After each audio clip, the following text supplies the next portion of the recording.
Start करना है Okay, welcome everyone to the big encounter with the two teams now. The Triveni Continental Kings and the Alpine SG Pipers are here on the board, and joining me is the one and only Grandmaster Irina Crush. Hello, Irina. Hi, Sagar. Thank you. It's exciting for me to work with you for the first time, and we're about to watch the beginning of Season 3. The two-time defending champions, Triveni Continental Kings, are facing off against the team that I played for in the inaugural season, the SG Alpine Pipers. Wow, so now you are actually, do you have like them as a small favorite for yourself? From the board of directors, we have Chairman Mr. Pragg Shah, Chairman Mr. Piyush Dubey. Along with them, we also have accompanying Bharat Singh Chauhan, Tournament Director. The board has already started. It seems like the women's boards have some moves on them. Yeah, actually we have the three boards that, two boards have started already. We are getting the moves slowly and steadily. It looks like Alexandra Koschenyuk has already started her game. If we can go to table number 3 there, just zoom in and try to figure out what's happening. We'll slowly get the chessboard also here. It's Koschenyuk versus Nino Batsiashvili, while we have Ho Yifan, who is taking on Zhu Jinner. What a big encounter. World number 1 versus world number 2. Oh, wow. Yeah. In fact, Zhu Jinner has moved up in the rankings so rapidly this year to actually surpass the reigning women's world champion, Zhu Wenjun. And right now, she's only behind Ho Yifan in the rankings, who is not as active these days. And I think this is going to be a very competitive matchup. Absolutely. Let's zoom in on board number 3 there. And if we can see, oh, look at that, Pragnananda and Vidit Gujarati are actually getting ready for their encounter here. It's not, we were thinking it's going to be Vidit versus Anish, but actually it's Vidit versus Pragg. Yes, I'm very surprised with a lot of these matchups because they were very different from what it seemed like on the paper. So I was expecting Pragg to be playing Wei Yi and for Anish to be playing his friend Vidit. And but that's not happening. Yeah, we see something totally different here. Okay, so yeah, Koschenyuk and Batsiashvili are making some moves. Yeah, let's go to board number 4 if we can, and let's try to zoom in there between Ho Yifan and Zhu Jinner. I think we'll slowly get the games rolling in. Yes, there we have some action here, guys. I think, Irina, it's the London system on the board, is it not? Is it that board that we see over there, Sagar? I think so. I think, look at that. Yes, with a knight on h5, and Ho Yifan has attacked the bishop on f4. Now the question is that bishop going to move away? And it did. It did move away. And guys, just think about it. The world number 2 and the world number 1 are facing off against each other here at the Global Chess League. That's just amazing, and it's happening here in Mumbai, and I'm super excited. And we have all the games here that have already begun, Irina. That's very cool to see. Okay, and it looks like Ho Yifan has a very solid position with the black pieces after that exchange of bishops. And we also have 2 more games that are going to start very soon, guys. Every game starts in couple of minutes. And so this one is the Zhu Jinner versus Ho Yifan game. Let's go to the next one. If we can go to the game of Koschenyuk versus Nino Batsiashvili. That's the number 5 board. Yes, number 5. Oh, look at that one. We are having some kind of an E4, E5, an Italian here. That makes sense because that fits both of their repertoires. Koschenyuk is definitely more of an E4 player, and Batsiashvili likes to respond with 1E5. I can't believe that I'm actually commentating with Irina right now because she's played with all of them. In fact, you would have beaten most of them, right, Irina? Well, yeah, I think I probably have some wins against most of these players, yeah, including Ho Yifan. Yeah. Wow, that's amazing. And so we'll get a lot of insights into these encounters. Like you said, these are the openings that they're playing. Yeah, you know, Alexandra, actually, I remember her probably from like 1995. Was one of maybe the first tournaments that we played together because we're almost the same in age and we grew up playing these World Youth Championships. That's so amazing. Yes, so Yeah, our history goes back a long way. We have games against each other from the time that we were kids.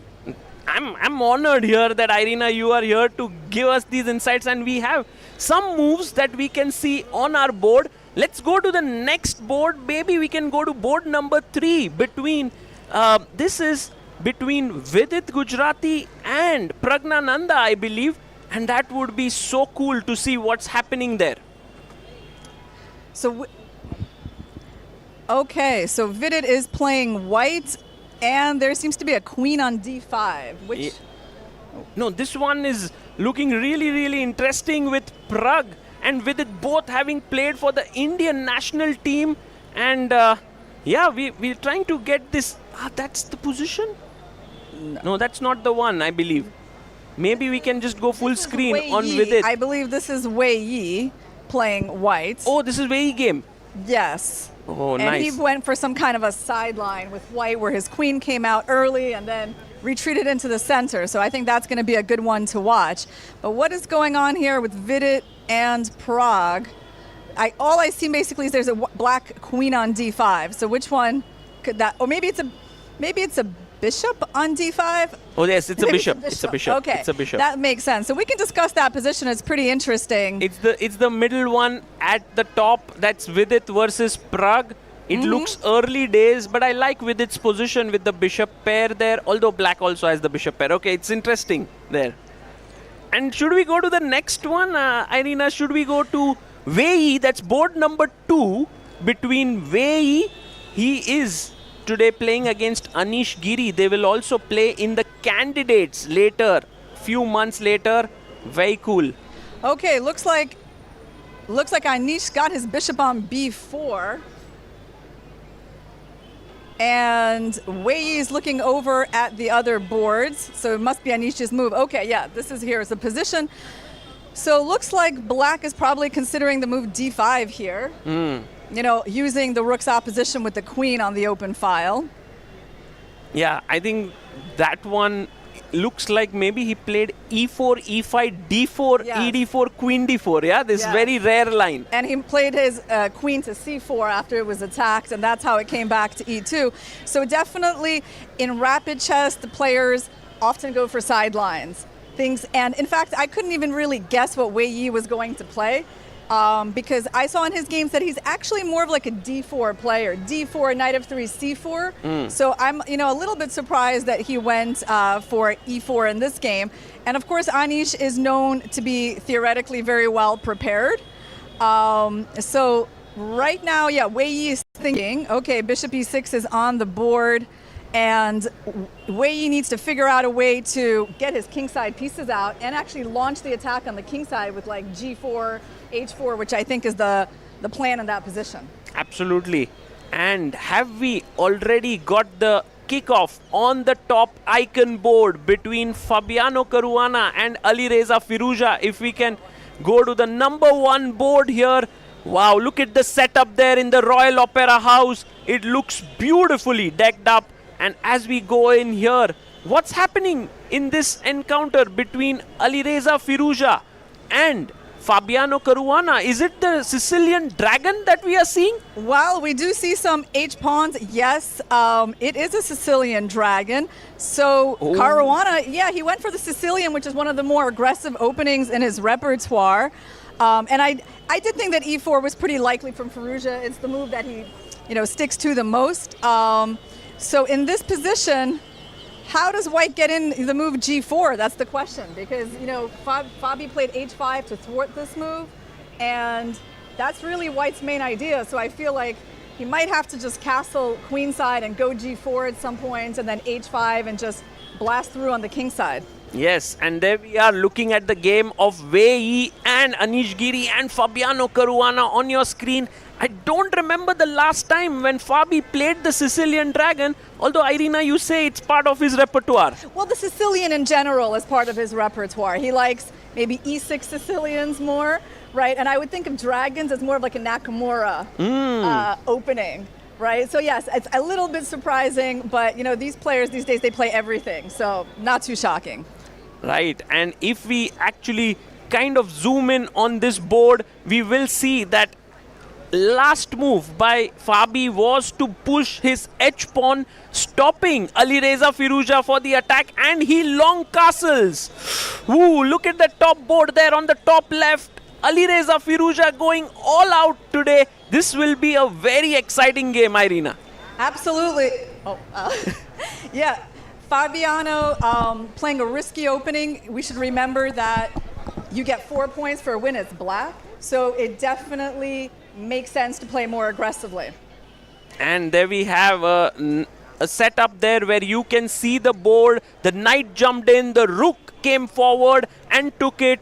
This is very typical play, but I'm very curious to see what the next move would be from the white side. Well, very good chance it could be something like King B1, typical prophylactic move, moving the king off the c file. So that move would not surprise me at all. In terms of what could be more aggressive, yeah, I mean, I don't know if white is ready to play the move G4 yet. Yeah, and by the way, guys, slowly on the board and steadily we are getting things in order. Now the people here in the fan zone can hear us. Then we slowly get the board here, and then everything will be well set up. But there are also people who have gone in and are watching matches, and then at some point they can come and join us in the fan zone. I can also see a lot of people playing chess here. Guys, are you enjoying? Are you having a good time here? Playing chess? Yeah, we'll try to sort of improve this further, and I think as the days go by, I mean, by tomorrow it'll already be much better also. People following this live on stream, the chessboard will be properly aligned and everything will be well set up. Thank you for bearing with us. And meanwhile, going back to this game, I think the move Queen A5 is quite possible by Caruana. Like, at first I thought you couldn't do it because there is like the knight D5 tactic. But actually, at the end of that line, I think the knight on E7 might get a little bit trapped. So Queen A5 is definitely an option here for Fabi. Okay, so while Fabi is thinking for his move, should we quickly check with the 6th board, that is the junior board between Leon Mendonça and Marc Andrea Morizzi here. A very, very important clash there because junior boards usually make or break a team's fortune. You know, as I was studying these players, I learned a little bit about their accomplishments recently. So Morizzi, he got his first French championship this year by defeating Laurent Frestinet in a tie break. And Mendoca had one of the highest performances in history a couple of years ago. You probably know, Sagar, but I didn't. He scored 9 out of 9 in the split open, defeating 5 GMs along the way with a 31-96 performance. So, I mean, yeah, these players have some really outstanding results. Yeah, absolutely. They are like the future icon boards. Like, I must say, they will reach there maybe in a couple of years. Right now, at the junior board, maybe we can get to see what are the moves that they have played. Is it like a Queen's Gambit accepted kind of a setup, maybe? Okay, so here we have it on the board. It was probably actually an E4, E5 opening that led to this. And right now, Black is striking in the center with D5. White definitely doesn't want to capture that pawn or let their own pawn be captured. So it seems like you might want to take some space with the move E5, but then you're going to get another strike pretty soon with the move F6. But still, I feel like E5 is the first thing you think about, or you might want to think about attacking the knight with A3 and calculate how that goes. But then Black's going to take on E4, so I think that's the idea. Yeah, we will kind of see if White does push the pawn one step ahead or not. And right now, the rook comes in to the C file. Meanwhile, maybe a good idea to check what's happening between Ho Yifan and Zhu Jiner. That's our board number 4. If we can check what's going on there between Ho Yifan and Zhu Jiner, that would be superb. As of now, Irina, what are your feelings about this matchup? It's kind of even, yeah, on all boards. Yeah, definitely. Yeah, we haven't seen any position being like too unbalanced, right? I think I mean, definitely the Fabi game is the one that has the potential to really explode because that's just coming from a very exciting opening. Okay, here we have Kostyanyuk versus Batsiashvili on the board.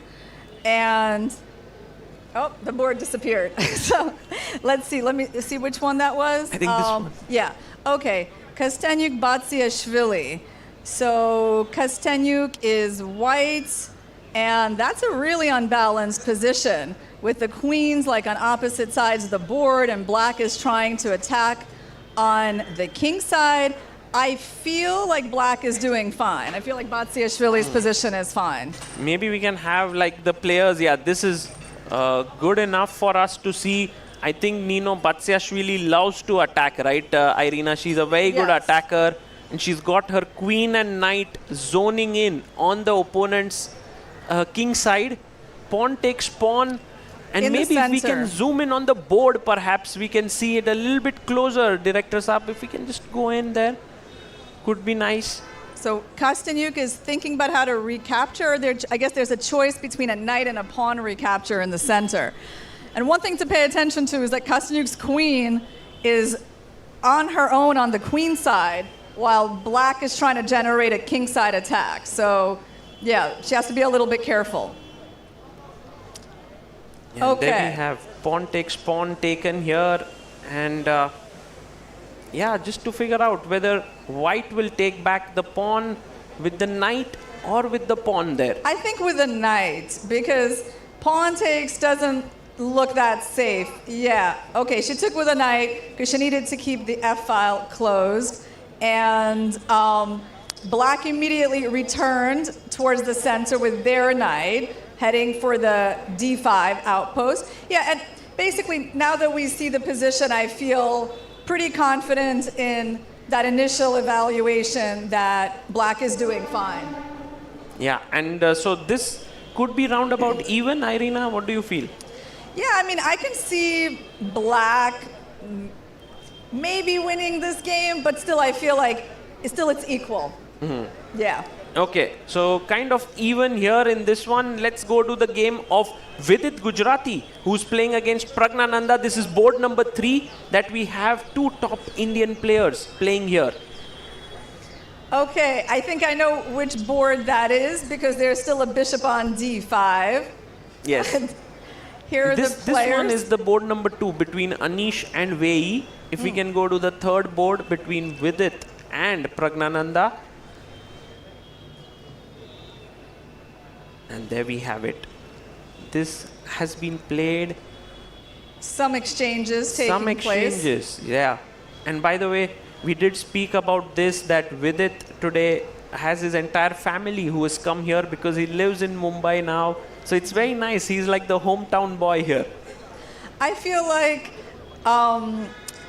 it really benefits the players to have like the supports of their family, and we can see that like from even the event in Cape Town, right, where Levon Aronian was accompanied by his wife and daughter, and Magnus with his wife and son. Yes. And they did the best, right? So probably a good thing. Yeah, and here we can see some moves have happened. And what is your instinct here with the white pieces? Does he have a small edge in this position? That's definitely what it looks like to me. He's got the bishop pair. He's got play against the isolated d-pawn.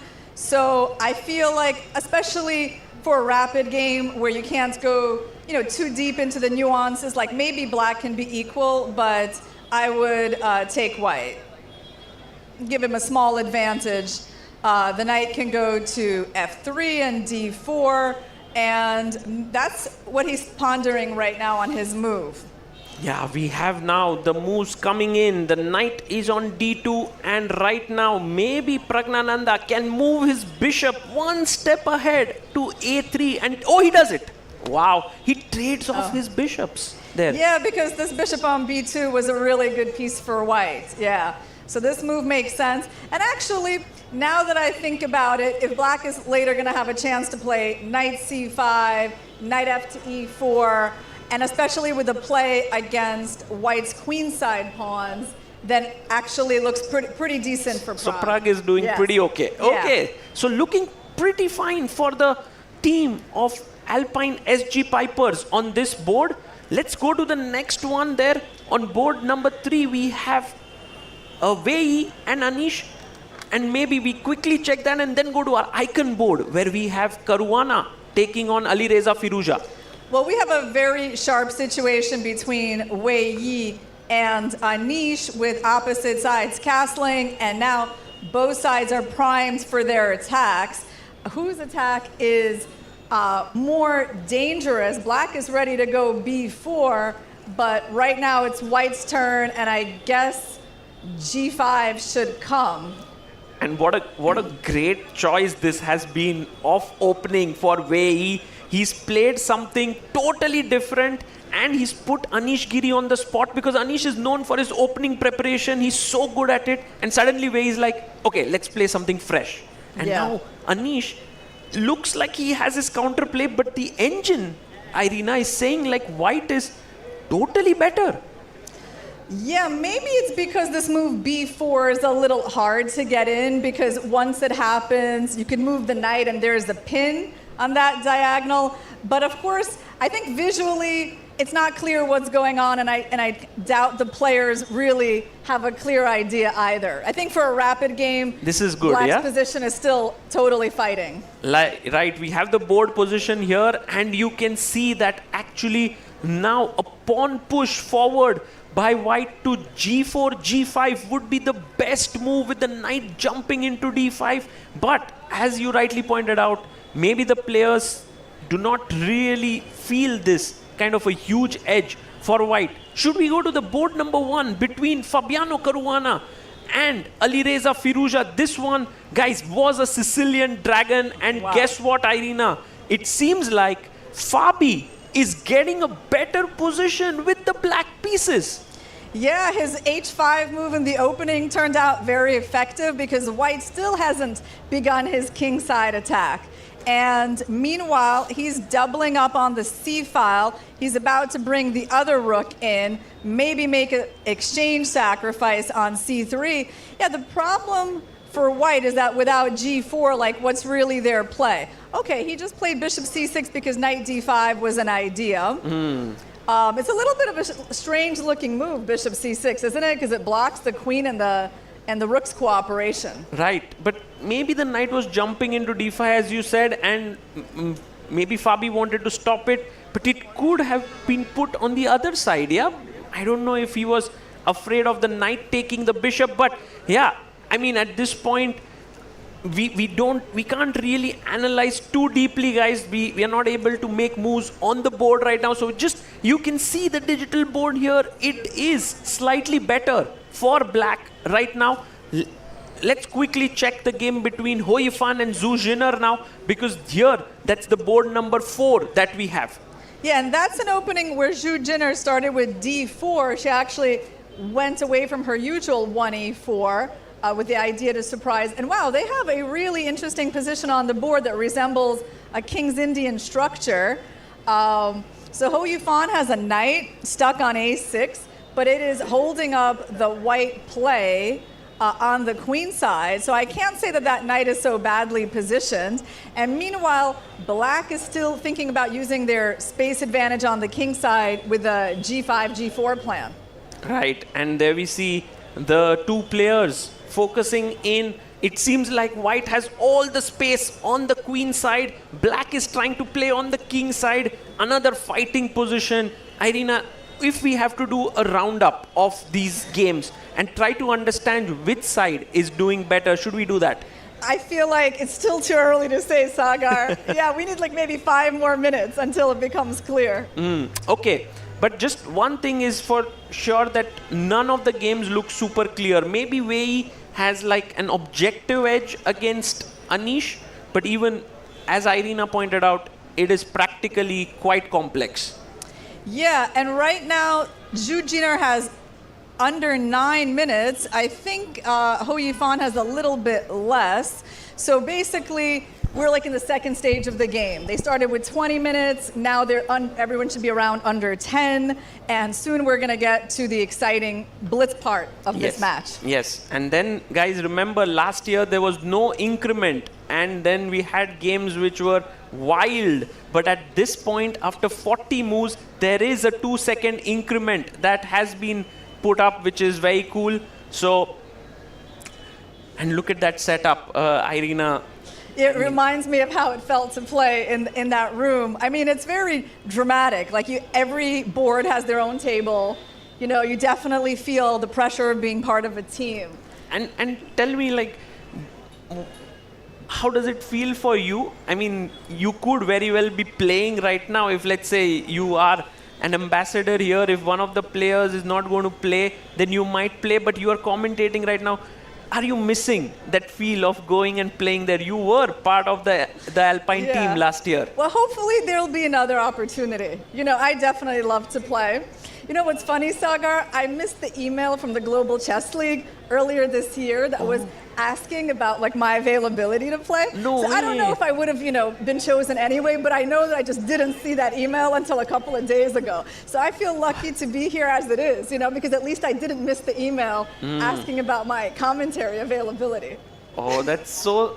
It all worked out. I mean, it worked out you are here, but guys, one thing is, do check your emails. Yeah, that's important. Okay, and Jujiner is breaking through with c5. That was the big question. Because that move had to happen for white, and now black is going to... Well, it doesn't actually matter which way they capture, because white's going to throw in bishop takes a6 and get rid of that knight.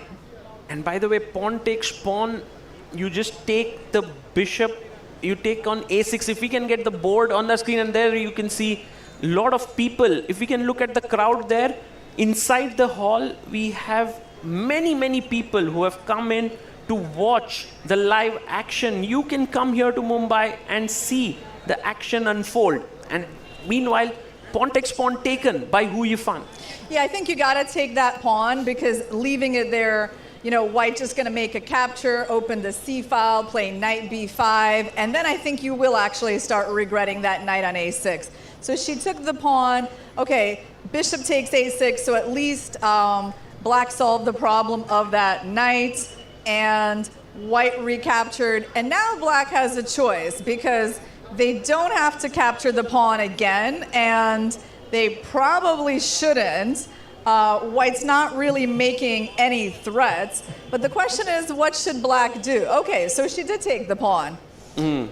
Oh, she did take, and right now black is a pawn up, but the pawn structure is a bit mangled here. I don't know if this is a very good decision or not, Irina, but it's a very interesting one. Yeah, well, the question is, what's her plan after knight a4? Because white's definitely interested in getting that pawn back. She might play c4 and try to hold on to it for a bit longer. Okay, white played knight b5. It's a different way of attacking the pawn. Interesting choice. And she brings her knight in. This is going to be very cool. By the way, we can see all the boards here, and this one is one of the most critical one. Let's go to the next one. Let's go to the board between Kostyanyuk and Nino Batsiashvili. It's endgame time already, and black, Nino, seems to be having a big edge here.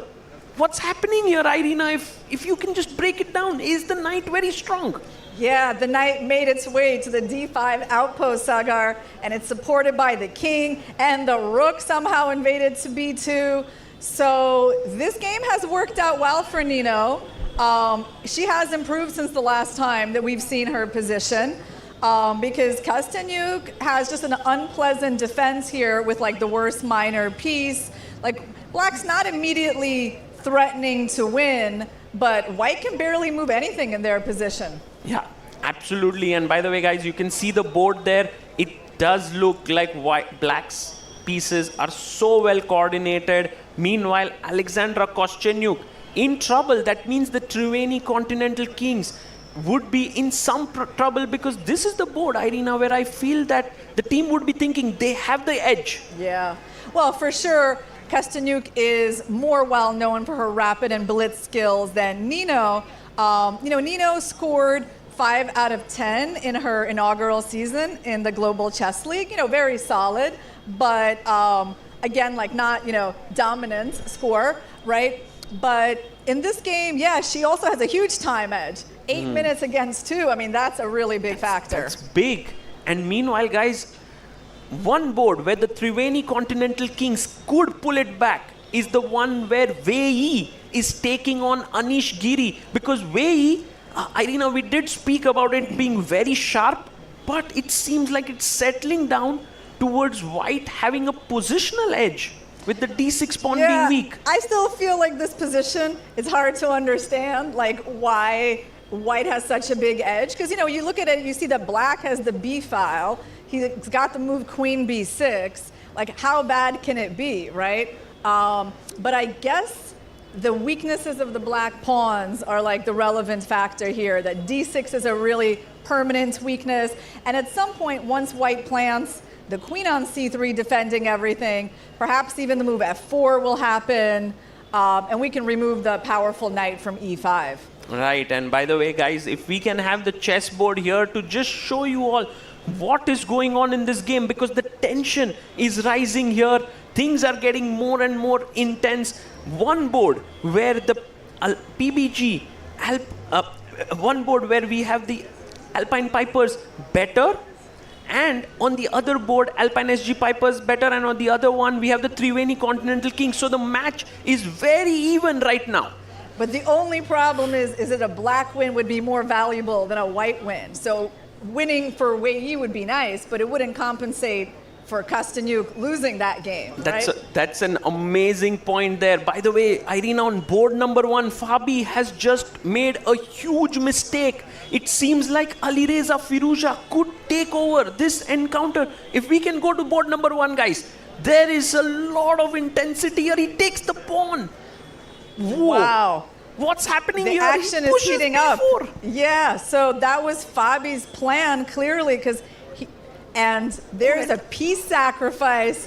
Wow. Can we get the digital board here, guys? This is really very, very important moment. Yes, look at that double exclamation move. He sacrifices the knight on c3 to take the pawn on g6.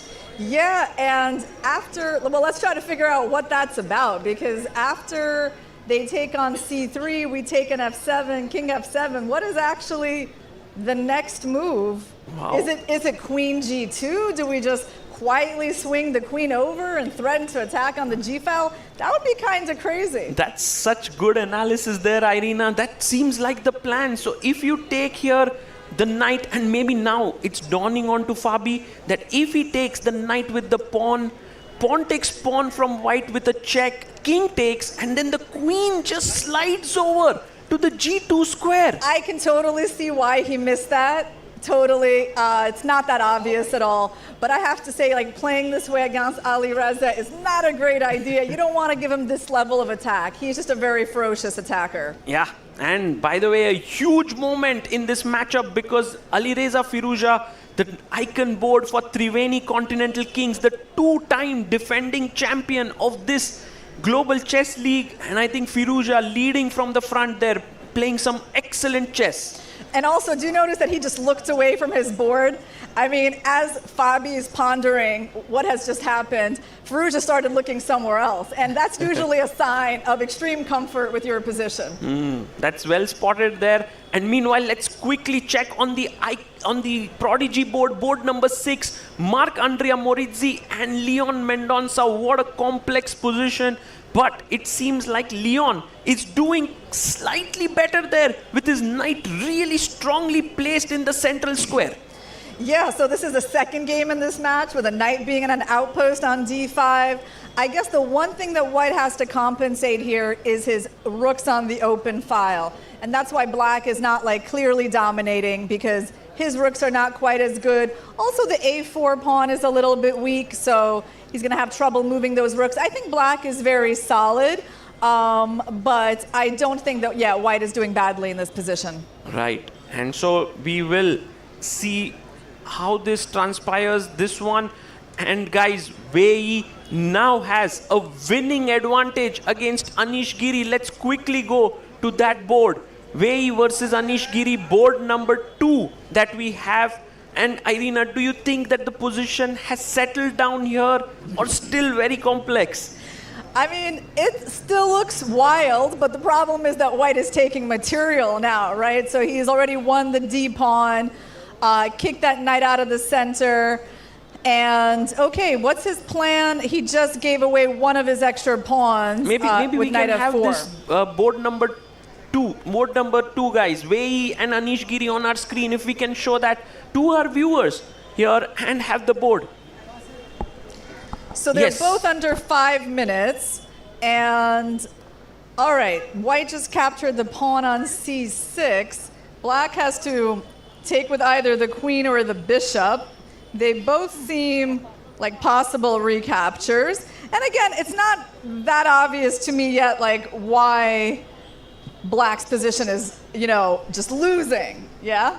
So that is great insight because Irina, if you feel that Black still has this counterplay, things can go wrong because both the players are down to their last few minutes. Yeah, well, he probably has to take with the queen because the problem is bishop takes c6, knight f5, and then I will understand why Black is losing because you got to pay attention to the squares around your king. If you leave f5 unprotected, that's going to be a big problem. So right now, queen c6 seems to be like the only move, and then let's see what white has there. Right. Okay, so this one on board number 2 going in the favor of Triveni Continental Kings. On board number 1, Wei, Alireza Firouzja also doing well. That's good news for Triveni. And Zhu Jinner starting to get an advantage. Let's go to board number 4. Zhu Jinner versus Ho Yifan. I don't know if it's better, not better, but this can go in any direction this game as well. Yeah, so the pawns are even. I made sure to count that, Sagar, because it wasn't that obvious with this unusual pawn structure what's going on. Oh, by the way, there's some result that has come. Okay, Nino has won. Nino beats. Big win for the SG Alpine Pipers. That is a 4 points for their team. The most valuable wins are with Black. And so I think Nino has delivered. That deserves a huge round of applause, guys. Nino Batsiashvili scores the first win of the Global Chess League. What an incredible moment. Yeah, the better knight just dominated the poor bishop. The danger of giving away valuable squares to the opponent. Okay, let's get back to Ho Yifan and see if... So board number 4, if we can get them on our screen. Board number 4 between Ho Yifan and Zhu Jinner. And the board there, if Director Saab, you can get that for our viewers. We want to dive into this game. This looks so exciting. It's a very complex position for a position that just has 2 pairs of pieces on the board. Zhu Jinner under 2 minutes, and Ho Yifan, it looks like she has 30 seconds. Wow, she does not have a lot of time. And she just made a huge mistake, it seems. King G8. Okay, she's just losing the c4 pawn. That is very sad. That was an important pawn. And that looks like Zhu Jinner is going to have a great chance to win this game. Guys, now we know why the Triveni Continental Kings are so good. Zhu Jinner better. Oh, meanwhile, Alireza Firouzja has just... I don't know what's going on. Let's go to board 1. The icon board, guys. Quickly. Alireza Firouzja, Fabiano Caruana. Can we get the board? Look at this. Firouzja is going all out against the king of Caruana. And, he has sacrificed 2 pieces to get here, Sagar. So that's just not the typical 1-piece sacrifice. That's 2 pieces, but the attack on the G file is fierce. And look at Firouzja, he's not even looking at the board. He's like, okay guys, please all of you take care. I'm already winning my game. This is done and dusted here. Yeah, no, this is a very sad turn of events for Fabi. I mean, okay, so right now he's threatened with losing his queen, rook G7, and on most other moves, like white can probably just get away with like rook takes f6 and then eventually breaking in with the other rook. Yeah, so meanwhile, while this is totally winning, I have a question for you, Irina. Which is the board where the Alpine SG Pipers can strike back? They have 1 win in the bag with Nino Batsiashvili. but the rest of the boards are not looking great. Let's see how Pragg is doing. Yeah, let's go to the Pragnananda game. Board 3, Vidit versus Pragnananda. And guys, here it seems a rook endgame, which is very, very drawish, it seems. Yeah. Okay, then we gotta hope for Mendoka. There's not that many more boards left for them to get points on. Right, let's go to the junior, the prodigy board there. On board number 6, Mark Andrea Morizzi versus Leon Mendonça. But even here, Irina, it seems like the Triveni team with the white pieces are holding their own. Yeah, he's not in any danger. I mean, his rooks are still active. He's trading off his bad bishop. And on the icon board, can we just go? Firuza has just won the first board, and there you see him showing all the lines. Big win for the Triveni Continental Kings. Yeah. Brilliant game, and no? That was just a great game on the icon board. That was exciting, featuring this beautiful piece sacrifice turned into a 2-piece sacrifice, and then just a mating attack. So huge win here for the Triveni Continental Kings, as the score line now is 3-4. 4 points to the Alpine SG Pipers and 3 points for the Triveni Continental Kings. But we're expecting Triveni to get another 3 points in the matchup between Zhu Jiner and Ho Yifan. And yes, it's... Can we go there? On board number 4, between Ho Yifan and Zhu Jiner, guys, look at this. This one is in the Queen endgame, and right now, Irina, Ho Yifan has just put a big threat of a perpetual. She wants to go back and forth. Yeah, interesting. So Zhu Jiner just repeated, obviously, the check is not getting her anything. And it's kind of strange that she just went for that. Actually, she gave up her E-pawn for the F-pawn because this is not really where you think White's winning chances lie. And yeah. Oh my God, this is a huge turnaround, because that means that Ho Yifan can make a draw here. Yeah, because this should be fairly easy to draw. It doesn't require too much. Even with just like the 2 seconds that Ho Yifan is getting. And if she saves this, that actually would be quite problematic for the Triveni Kings. Okay, so that means that Ho Yifan is going to be getting that point back for Alpine SG Pipers, although Zhu Jiner is still a pawn up and will try. But objectively, this looks fine. Let's go to board number 2, guys. Between Anish Kiri and Wei, this is looking really bad for Anish. Yeah, this is the passed pawn that seems like Wei is not going to give up. So yeah, Black has a nice advantage on the king side, but that's not helping very much, as he can barely even support his rook. Yeah, that's it. Now it's time to resign. That check was devastating. Now the king's completely open.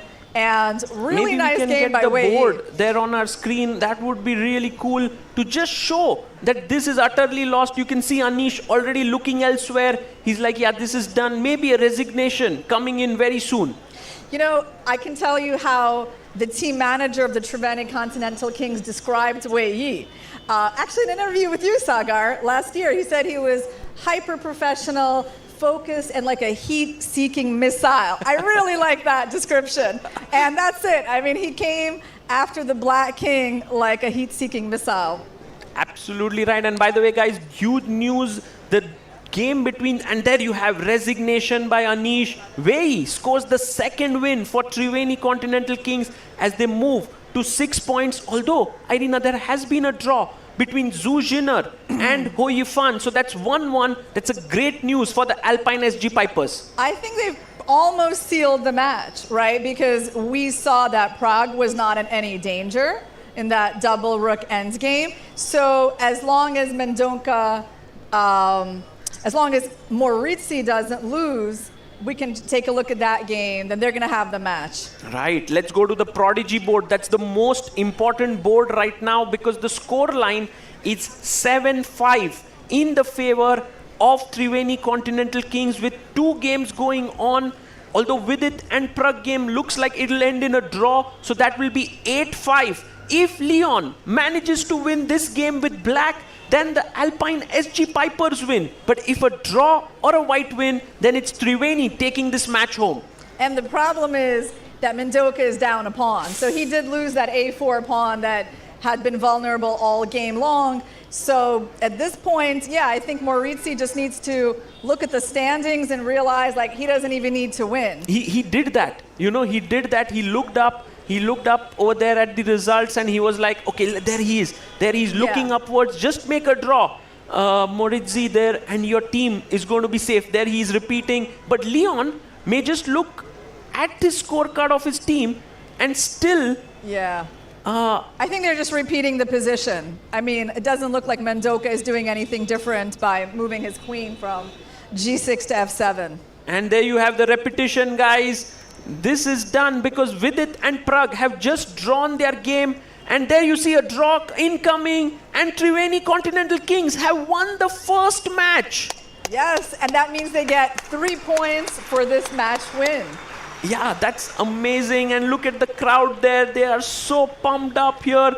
Fantastic chess shown by Triveni Continental Kings, led by Alireza Firouzja on board 1. This is a great start for the two-time defending champions, and I feel like this is going to give them a lot of confidence, especially led by these wins on their top 2 boards with the returning players from last year.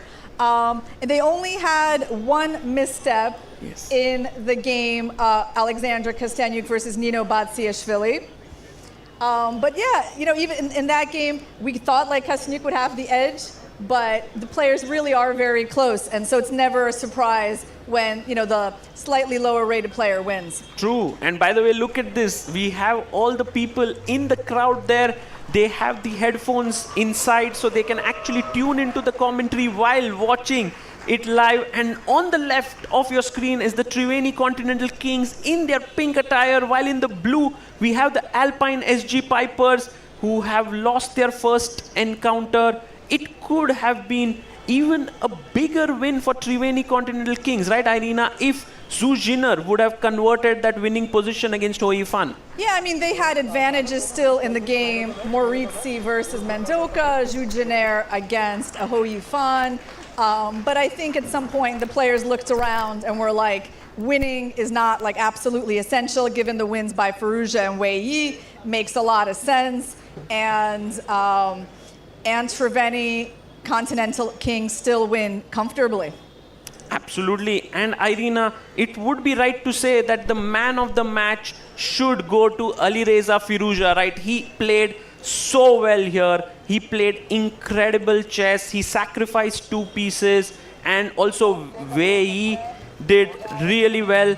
But Alireza is the man of the match. It's time for us to take a short break, and we'll be back on the other side.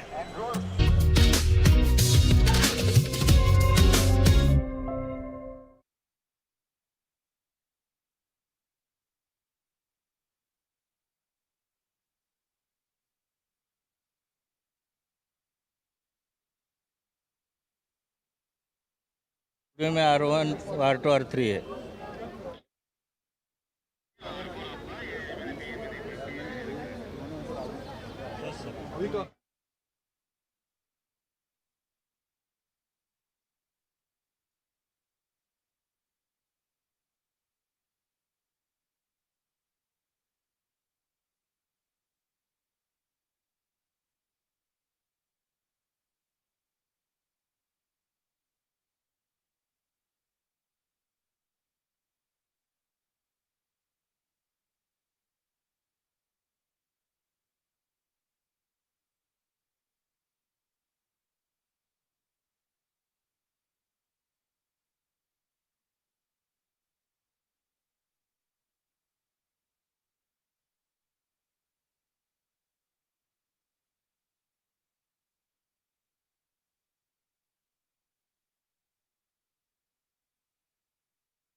a new season, day number 1, and start with a thumping victory. That's been the story so far for the Triveni Continental Kings. They are doing best what they know of. Well, to give away the Man of the Match award, welcome to the presentation ceremony. To give away the award, may I please call Mr. Praveen Kumar, DGM, Bank of Baroda. And the Player of the Match award goes to Ali Reza Firoja from Triveni Continental Kings.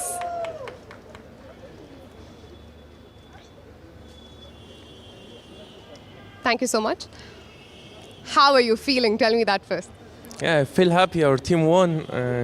I think Vei also deserves this, so one of us had to get it. But we both had a crucial role. So you're going to share this after you go back to your team? We'll share it, yeah. All right, so this is your season 2 with the Kings. Do you remember how your first game from last season was? I don't remember the first game, but I remember we had very good run and we won it, so we have to defend. So how good is the fact that you're starting this season again with a victory? Is that going to pump up the entire team? Yeah, I think our opponent was one of the strongest teams. They have so many great players, so to get this win was very important. All right, thank you so much and congratulations for the season. Thank you. That is some commencing victory from the Triveni Continental Kings. Back to you, Tanya. Thanks, Arohi. What a tremendous start it has been for the defending champions, Triveni Continental Kings, and leading from front. It was fire on the board with Ali Reza Firoja, and we will be breaking all the action down with Grandmaster Irina Krush and Grandmaster Harshit Raja. I just want to say, after being down in that first game, it was Nino Batsarashvili who got the win for Alpine SG Pipers. Ali Reza sacrificing piece after piece for an unstoppable attack, absolutely deserving MVP for the team. Yeah, I feel so much adrenaline after having watched this match. It's almost like I played it myself. Just so much action on all these boards, and definitely Ali Reza brought the fire. That was just an amazing start to the 3rd season of the Global Chess League. Yeah, and also then we saw Vei who took down Anish Giri. What a match that was, because in the opening, Vei chose a very interesting opening, taking on d4 with the queen. Usually it's considered to be a risky opening, but Vei knew he needs to do something unorthodox to take someone like Anish Giri out of his prep. And I think he succeeded. He definitely made Anish think on his own. He created a position with opposite sides castling, and then it turned out that his attack was stronger. Black had too many weaknesses, and so yeah, it was not like the easiest game for Anish. I think Wei's opening strategy paid off. And Firoja, he said that, we are here to defend the title, and yes, Tanya.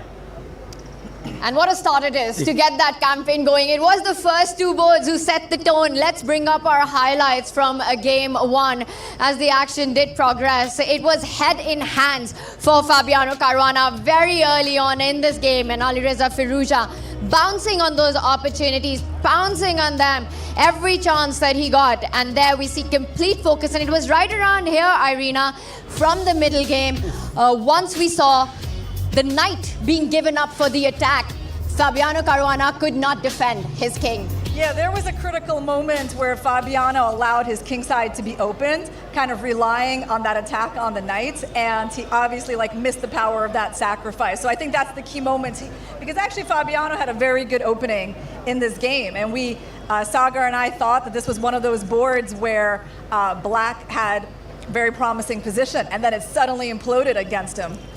And I want to ask you, Harshit, what do you think it is about the Triveni Continental Kings? They're again looking, what a start that they had. 2 times champion. They won season 1 with Levon heading it. They won season 2 with Ali Reza Firoja as the icon. He returns, and what a fire performance it was by them in the very first game.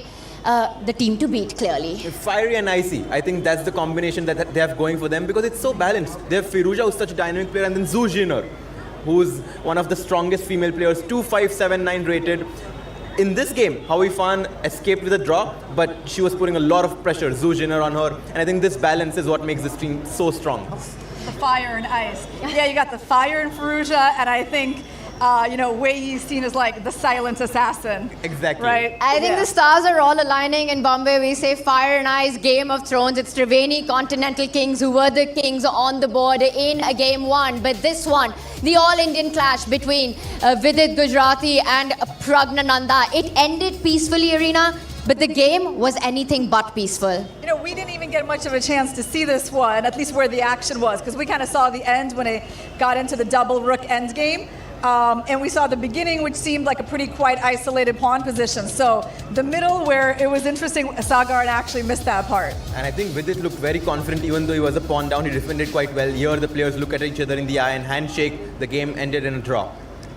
What a fantastic fight that was. For Vidit, he definitely wants to put up a show here. It hasn't been the greatest year for him. Meanwhile, for Pragg, just recently confirmed his participation through the FIDE circuit in the candidates in Cyprus in March. That's the only Indian who is qualified to the candidates in the open section. We also have 3 players who are going to participate in the women's section there. So very exciting news for Pragg fans. Yeah, it sounds surprising to hear only one Indian player in the candidates, given how many Indian players are in the top 10 in the world. Yeah. But okay, you have someone who's beyond the candidates. You have Gukesh, already the world champion. So yeah. Well, if match 1 was anything to go by, it's going to be an awesome day of chess ahead. And we're just getting started here in Mumbai at the Royal Opera House for Season 3 of the Tech Mahindra Global Chess League. It's time for match 2, so let's head over to Arohi with the players. The Masters face off against the Grandmasters. In match number 2, we have the Upgrad Mumbai Masters against the Ganges Grandmasters. The coaches of the two teams present here with us, Mr. Hari Krishna for Upgrad Mumbai Masters, and we have Mr. Vishnu Prasanna for Ganges Grandmasters. Also joining us for the coin toss, we have Bharat Singh Chauhan, the tournament director, Mr. Ashok, the chief arbiter, and also Mr. Sachin Tamhani, Navitas Solar. Let us head with the coin toss. Hari Krishna from Upgrad Mumbai Masters will be taking the call.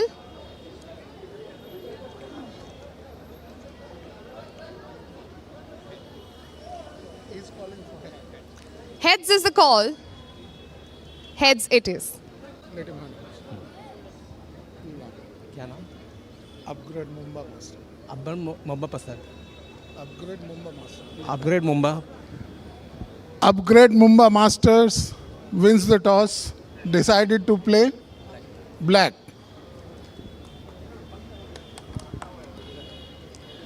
The news from the coin toss is that Upgrad Mumbai Masters have won the toss and they have picked black.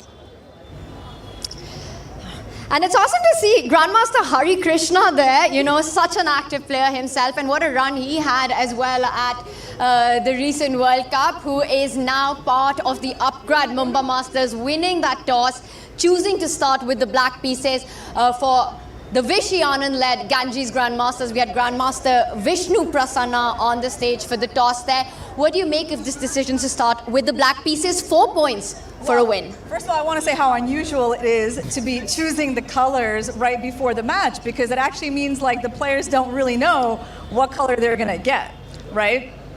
But do you think that they kind of come with this match strategy where they say that if we win the toss, let's in fact start with this, and could that be something in play? I think for sure, like, you have an idea of what you're going to choose if you actually win. Yes. And I think this idea of choosing black, of course it makes sense. Like, actually, when I played for the SG Alpine Pipers 2 years ago, we did really well with the black pieces. Like, we would somehow get all of our points with the black pieces, and then we actually struggled as white more, right? So it's nice to get that advantage of getting the more points with black. So I understand their choice, and I also understand the other choice of taking all 5 whites. And Hari Krishna, he's super strategic like that, right? Leading the team, I think starting with the black pieces, again, 4 points for a win on any of the boards that you do it. Would that have been your choice as well, Harshit? I mean, to be honest, it's MVL, Mehmedyarov and Harika. These are the 3 players who are going to play with the black pieces. And the incentive, as you said, that we get 4 points, I think it's MVL, and Mehmedyarov and Harika who think that they can bring 4 points to their team, and that's why they chose the black pieces. And if they feel comfortable, if the players feel comfortable, why not?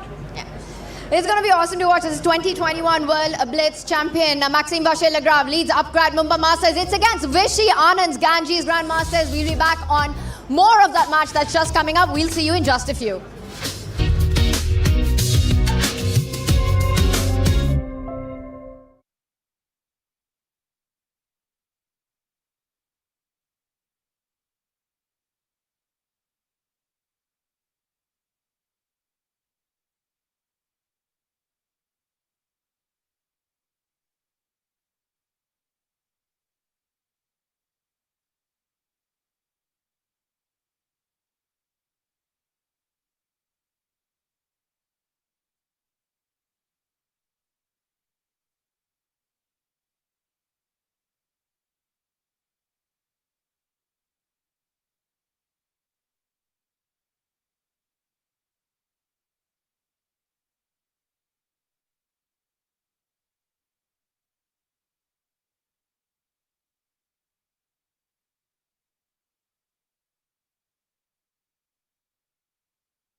And Triveni Continental Kings start the third season of the Global Chess League with an absolutely banging win against the Alpine SG Pipers. And it all came down to their icon board, Alireza Firouzja really stepping it up, spearheading with the first win for the Continental Kings. His match against the 5 times US champion, 4 times in a row, Fabiano Caruana. That's got to be a huge confidence boost for Alireza for the remainder of the tournament to take him down in that manner.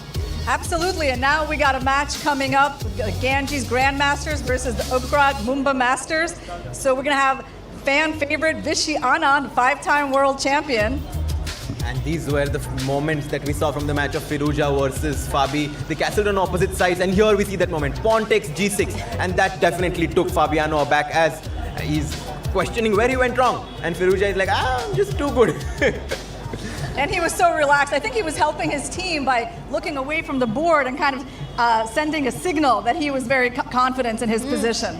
If there was one moment that defined that match, it was the one that you just saw. That move by Alireza Firouzja getting the win in. And that's what our next 2 teams will be looking for as they get on the playing arena for the second game. It is going to be the Pragg Masters taking on the Ganges Grandmasters. Let's remind everyone before we get to the action about the format of the Global Chess League. It's been innovative from the very start. We are in the group stage, if that's what you want to call it. It is a double round robin. Each team plays the other twice. The aim is to finish in top 2 to fight for the battle for championship in the finals. There will also be a playoff for 3rd place. It's all decided by match points and the scoring system. Super exciting at the Global Chess League. We will bring that up as we look further into how the games get decided. If you're playing black in our next game, that's going to be Hari Krishna's Pragg Mumba Masters, led by Maxime Vachier-Lagrave. You start with the black pieces. Every win, your team gets 4 points. If you win with the white pieces, which is going to be the Ganges Grandmasters in our next matchup, it's 3 points for a victory. Does that put pressure on the team with the white pieces? It definitely puts pressure on the team with the white pieces because they need to get at least 1 win, right? And that gives the black side more of a chance to take over, right? Because when white over pushes, that's when black can get a win. Then white needs to get 2 wins to compensate for that. And that's what leads to so many games being decisive in these matches. Yeah, I'm very curious to see what game theory these teams have chosen, because when you're playing with the white pieces, you might be incentivized to kind of be solid, because at some point black is going to be like, if I win, I'm going to get 4 points, which might make them to take more risks, and that's where white can try to get those 3 points. But on a practical level, you probably don't really see that, right? Like people being solid with white, because everyone kind of knows, like instinctively, when you're white, you try to push. I think more of a danger is like you over push, and that's how black gets those wins, and then you got to go all out to catch up. And this is what we actually love about this format as chess players ourselves, that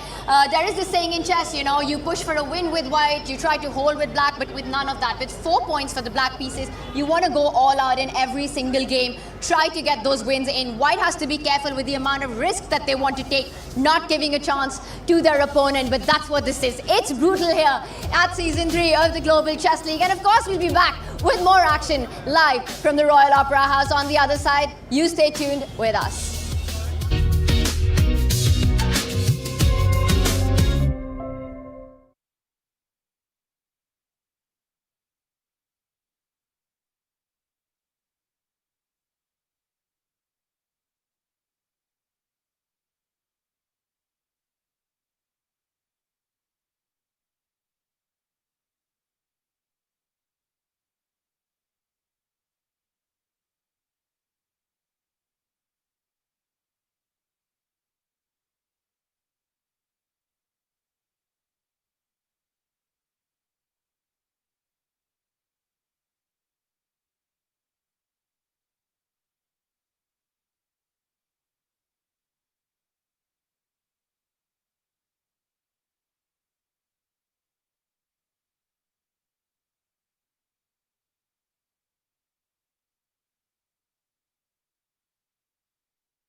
And we sure hope you're ready for this one. What a treat it's going to be as the 5-time world champion, the legend, Vishwanathan Anand will be in action with the Ganges Grandmasters up against Maxime Vachier-Lagrave, the 2021 World Blitz champion. The Frenchman with 3 names, he will be leading the upgrad Mumbai Masters in our next matchup that's coming up.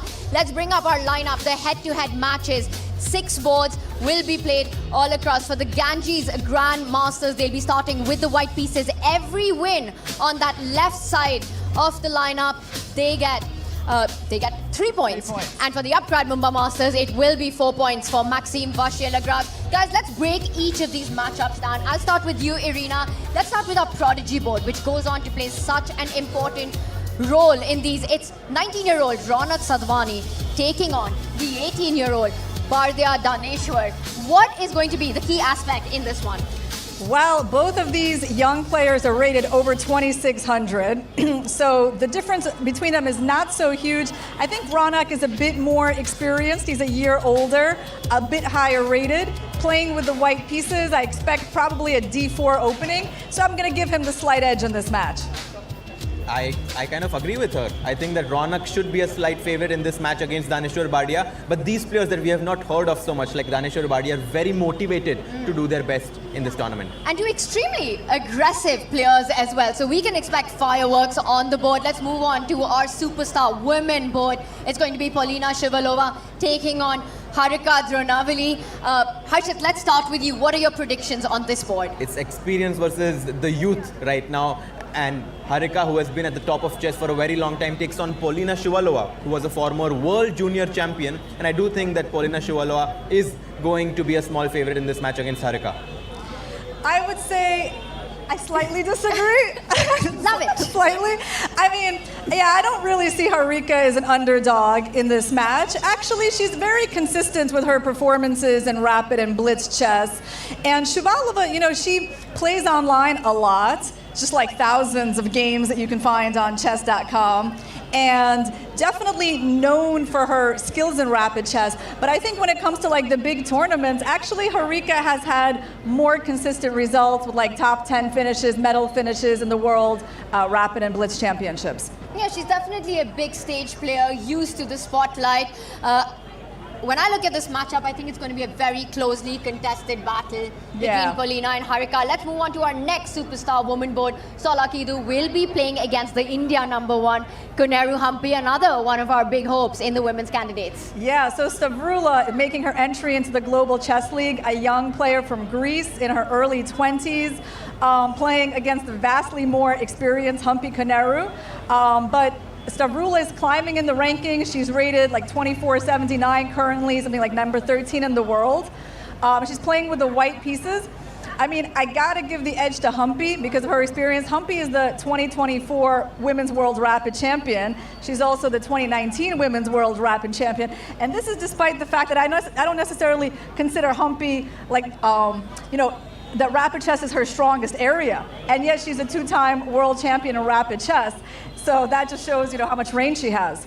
And especially given the format of the event, 20 minutes each of the players get, and there's only a 2-second bonus time from move 41. Moving up our ladder there, let's move on to our superstar men board, starting with the youngest ever World Cup winner, the then 19-year-old, the now 20-year-old Javukir Sindarov, taking on the shock attack Shakrar Mamedyarov, known for his tactical style. Whose chances are better in this one, Harshit? You know, I've seen Sindarov right from the youth ages of under 8 and under 10, and recently has impressed me so much by his performance at freestyle chess and the World Cup. He's the winner of World Cup. He has qualified into the candidates. He defeated Magnus like last week. I'm all Sindarov in this game.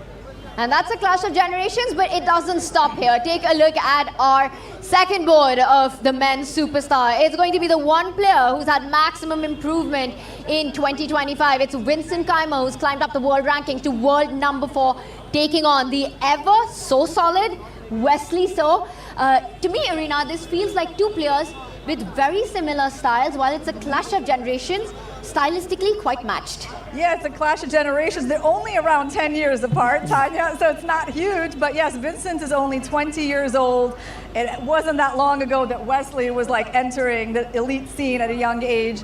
But now he's, considered more of a veteran player at just 31 years old.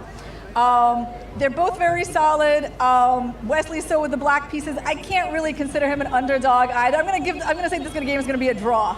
Ooh, I hot take. kind of agree with you there, Irina. Their styles match so much. I somehow have a feeling that the experience of strategic play of Wesley So is going to prevail in this matchup with the black pieces. I have a feeling that Vincent will try to overpush, and somehow I get this feeling that Wesley might bring them the 4. No, he's playing with black. Black, so he might get 4 points. Wow. It's definitely possible. I don't consider Wesley an underdog because he's just a very good rapid player. He is, and that's been one of the weaknesses that we have been discussing. Something that Vincent perhaps needs to work on has been his speed chess format. When the clock is ticking low, those mistakes do seem to happen. Vincent Kaima otherwise so in control, the one who's pushing, but then perhaps the clock could be a very decisive factor in this.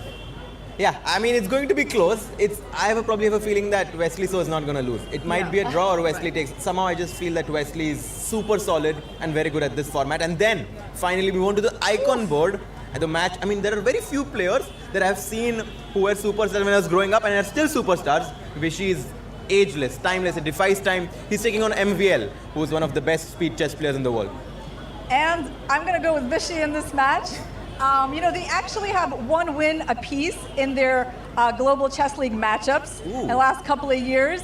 Last time, Vishy opens with E4. It was a Sicilian, and I think this might be another Sicilian as well. I'm going to go with Vishy in this one. So you'd support here? Well, it's going to be a lot of fun. I know the fans are super excited about this one. In just a few moments from now, we will have all the superstars, 12 of them, walking in the arena to get the action started. Final predictions. Do the Ganges Grandmasters take it, or will it be the Upgrad Mumbai Masters?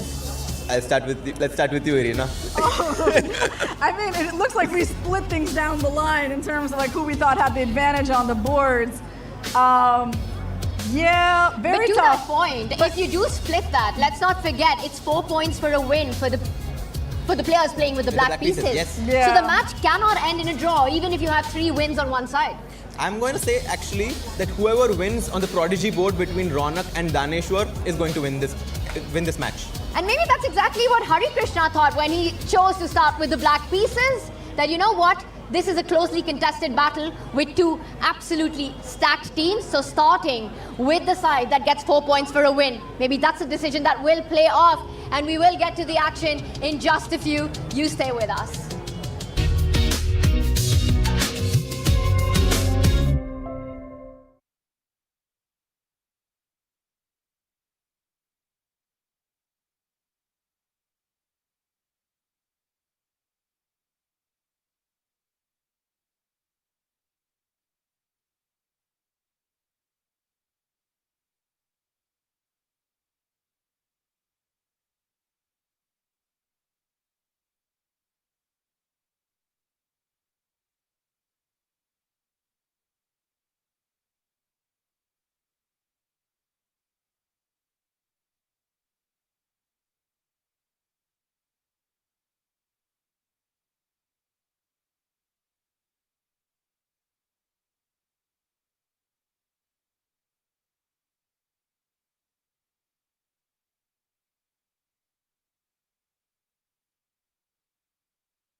ये तो कर दूं ना? हाँ बैठो यहाँ.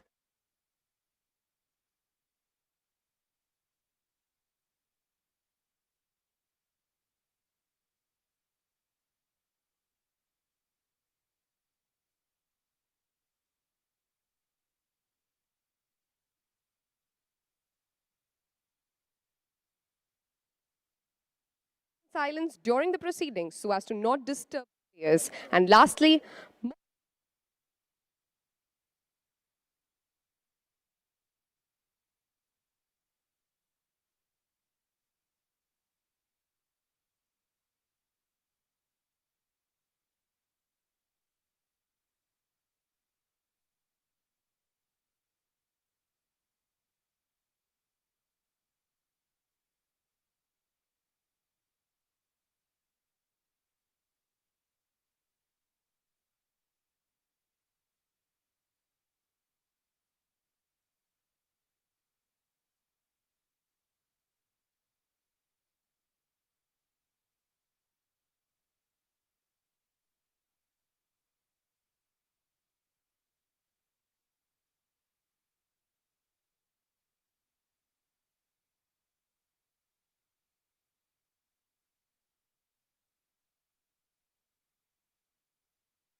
It's now time to welcome a team that brings together class, consistency, and global excellence. Ladies and gentlemen, please welcome the Ganges Grandmasters! With their icon player, Vishwanathan Anand, 5 times world champion. Vincent Kaimer, Javokir Sindarov, Stavrula Solakidu, Polina Shuvalova, and the young prodigy, Ronak Sadhwani. Accompanying them is their coach, Mr. Vishnu Prasanna.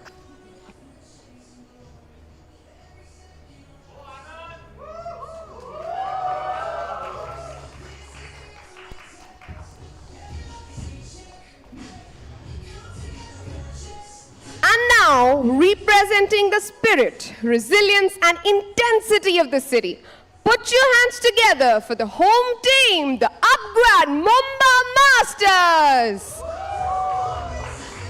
The icon player, Maxim Vashier-Lagrave, Wesley So, Shakhriyar Mehmedyarov, Koneru Hampi, Harika Dronawali, Bardia Daneshwar, and their coach, Mr. Hari Krishna.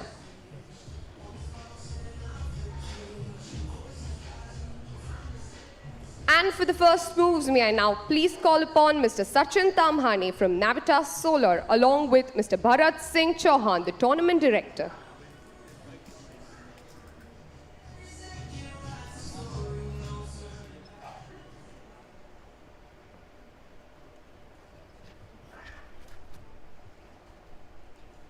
Was happening here, 5-time world champion, the legend of Indian chess, and we are so lucky to be witnessing him live. And in the fan zone, I can see Grandmaster Pranav Anand there in the background. Guys, give a round of applause to him, one of India's finest Grandmasters. 2600 elo here.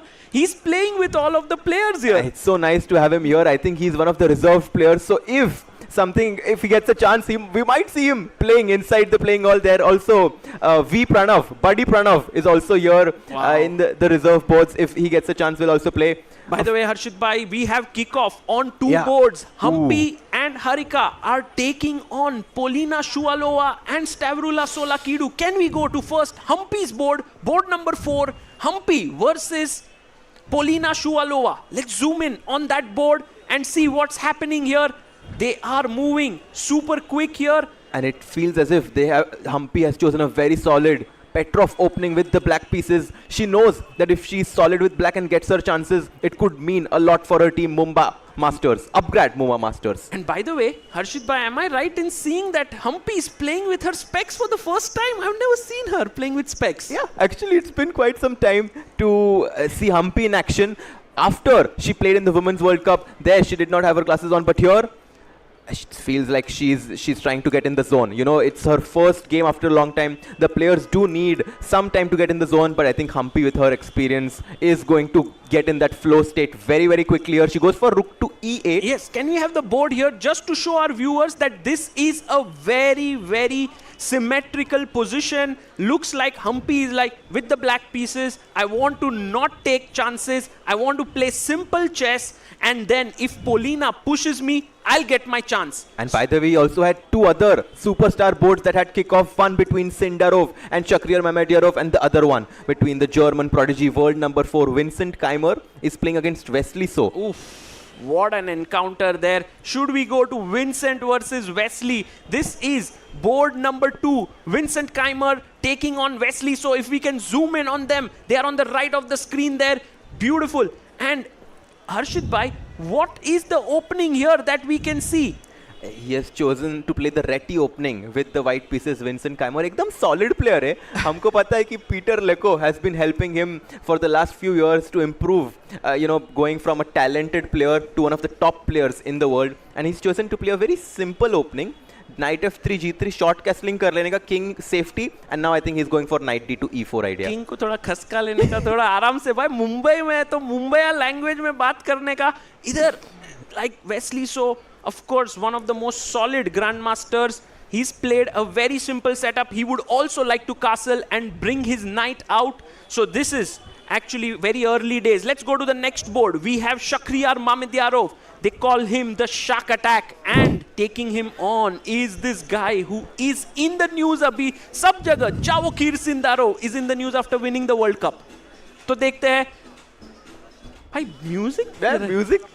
Let's go to board number 3 between Shakhriyar Mamedyarov and Javokir Sindarov. Let's zoom in there and see what's happening on this board. Oof. They are playing very theoretical line here. And if we can have the board, it started off as the Italian game, and we now have this position. Ek board ho jaye. And bhai, even though this is rapid chess, the players have to make sure that they utilize their time well. Because after 40 moves, they do get an additional time of 2 seconds. So you don't want to rush with your opening moves and then get into a worse position. But look at Sindarov. It seems as if he's very comfortable with his position as he's checking on his teammates. Very important to do that. Yes. This is a team format.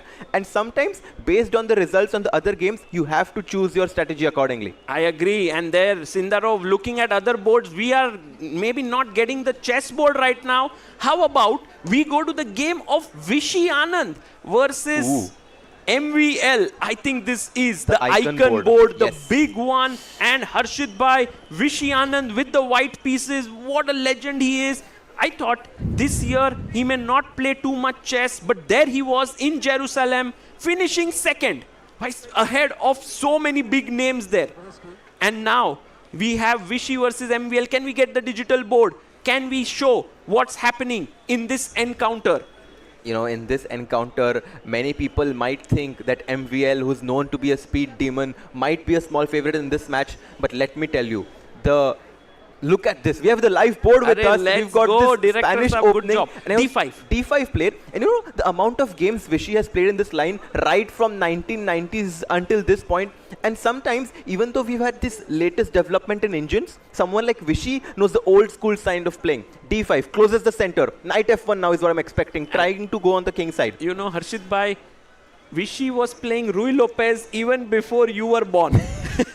He was a master of this opening, and now he's still playing this. He has an incredible understanding of this opening. Yeah. So I have a feeling that MVL is going to have not an easy time equalizing in this game. Absolutely. Look at this move. Knight to F1. Now the bishop on C1 opens up. White is ready to launch an attack with G4, Knight G3. And somehow, now that the center is closed in the middle, White is ready to start an attack on the flank. Right. And by the way, guys, can you all see the board? Is it? Wow, kya baat Let's hai? go. That's amazing. And Vishy and MVL is right now one of the most important encounters. And Harshit Bhai, he did move his knight back, and we will see MVL also bringing his knight into the game. How about going to the game between... Stavrula and Harika. It seems as if it's a very interesting position if we can go on table. Let's go to board number 5 between Stavrula and Harika. There we see Harika making a small inaccuracy here with her pawn push forward to H5. If we can get the board here. Exactly, because she played a very provocative opening. She played the perch defense with black, which generally gives white a strong control of the center. And humko pata hai, whoever gets control of the center in the start of the game is generally better, because it's easier to develop your pieces once you have good control of the center. And we are just going to give the live board with us now. But after H5, Stavrula definitely surprised to get such a good position. Yeah, she's looking good. So as of now, if we look at it, this could be a great thing for the Ganges Grandmasters who are playing with the white pieces here. An advantage on this board. We also have Shuvalova, who is playing quite solidly against Humpy. It was a Petrov. And Vishy Anand having a slightly better position against MVL. Let's go to the Prodigy board. Oh, we have the board here. Let's go. Kya baat hai?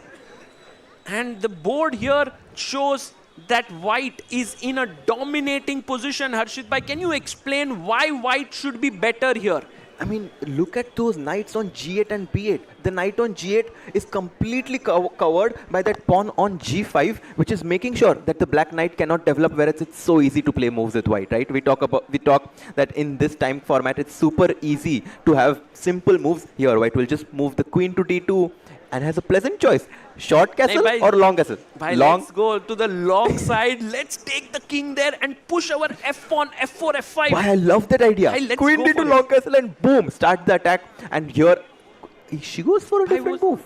There is something known as Sangat ki Rangat, which means that if you're sitting next to an attacking player, you attack. But Stavrula first plays her knight to g3, which is a fine move. But the engines are saying now Harika has some chances to actually push her pawn to d5, which is an interesting possibility to push one step ahead with her d pawn. And maybe this was her strategy, to make sure that she gets a position where she can fight for two results. Maybe Harika thinks that she's a small favorite stylistically against Stavrula, and even if right now the engine gives an advantage to white, I think after this move d5 that you highlighted, it's possible that Harika is eyeing for those golden 4 points. Yeah, and by the way, guys, big news on top board. Vishy Anand versus MVL. It seems like Vishy Anand made some moves which were not the best, and the advantage has shifted in MVL's favor. Can we have that chessboard, the digital board ki bhai ho kya raha hai yahan par? And Harshit bhai, this is a dream scenario for the upgrade Mumbai Masters, because you know, if your icon board strikes, it's huge thing. Just like how Firouzja struck on board 1 for the Triveni Continental Kings. If MVL can do this with the black pieces, it would be huge. And as we are, yes, we have the board here. Oh, let's go. Just explaining to our viewers, why is this better for black? You know, white has this pawn on b4, which loses control of the c3 pawn if it were on b2. And I think this is the problem, that the pawn on b4 is overextended. Also, I just noticed that black has a bishop pair. And at some point, black is going to open up the position with d5, which Vishy is trying to stop with bishop to b3. If black gets to open up his position, maybe g6, h5 at some point, black is definitely going to be happy with those two bishops. Yeah, and Harshit bhai, also, if we look at it, black has the bishop pair in this position. Black has the two bishops. Meanwhile, Vishy Anand will be looking to move with his knights. He's known for his knight attacks. And here we can see the crowd inside the playing hall who are sitting inside the Royal Opera House. It's like they're watching a movie, you know, it's these top players playing in front of them. It must... They're waving out, you know, they're waving to us. And let's go, hello guys. So nice to see everyone there enjoying. And you know, guys, if you are in and around Mumbai, why don't you come to the Royal Opera House? You can not only enjoy here in the fan zone, I can see an incredible mahol being created, and also inside the playing hall. No, I mean, absolutely. You know, I can't lie to you. I really want to go inside and sit and listen to you guys, because it's so nice. It's an absolute blast for the spectators here. And let's quickly go to board number. Let's go to the sixth board. Yeah, the Prodigy board we haven't looked at yet. Daneshwar Bardia versus Raunak Sadhwani. And here, guys, Raunak, by the way, is a very, very big talent of Indian chess. We were talking about this. 2023 breakout year for Pragnananda on Prodigy board. 2024 breakout year for Nihal Sareen on Prodigy board. Will it be Raunak's year this time? If we can get the board here, what are your thoughts, Harshit bhai? Is Raunak Sadhwani doing really well? He's trying to put pressure on this solid young talent from Iran. He's placed his knight on f5. Is trying to get this advantage of bishop pair. And just talking a bit more about Raunak, I've analyzed and trained countless hours with him. Super talented player, had a peak rating of 2680, and I'm just hoping he gets this breakthrough, as you were talking about, to reach the elite of chess. Black chops the knight on f5. He takes it. Oh, he takes Not the yet. knight with his bishop there. It has happened Yes, it has on happened. the board. Uh-huh. And then pawn takes. And this is the live board position, guys. A very sharp and interesting game. Let's go to the game between Vincent Keimer and Wesley. Board number So 2. on board number 2, this is a very, very important clash. There you can see Vincent Keimer completely zoned in. Wesley So also looking very, very calm.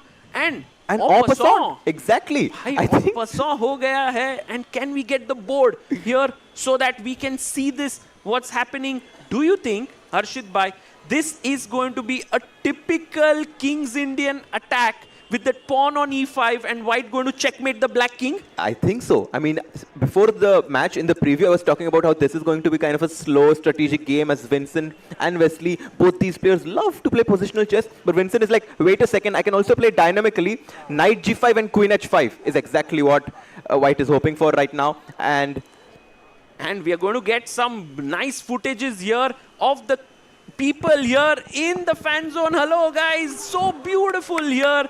And people are so thrilled to be here. Are you enjoying, guys? Make some noise if you're having a good time. So nice. So nice. And that is the mood here.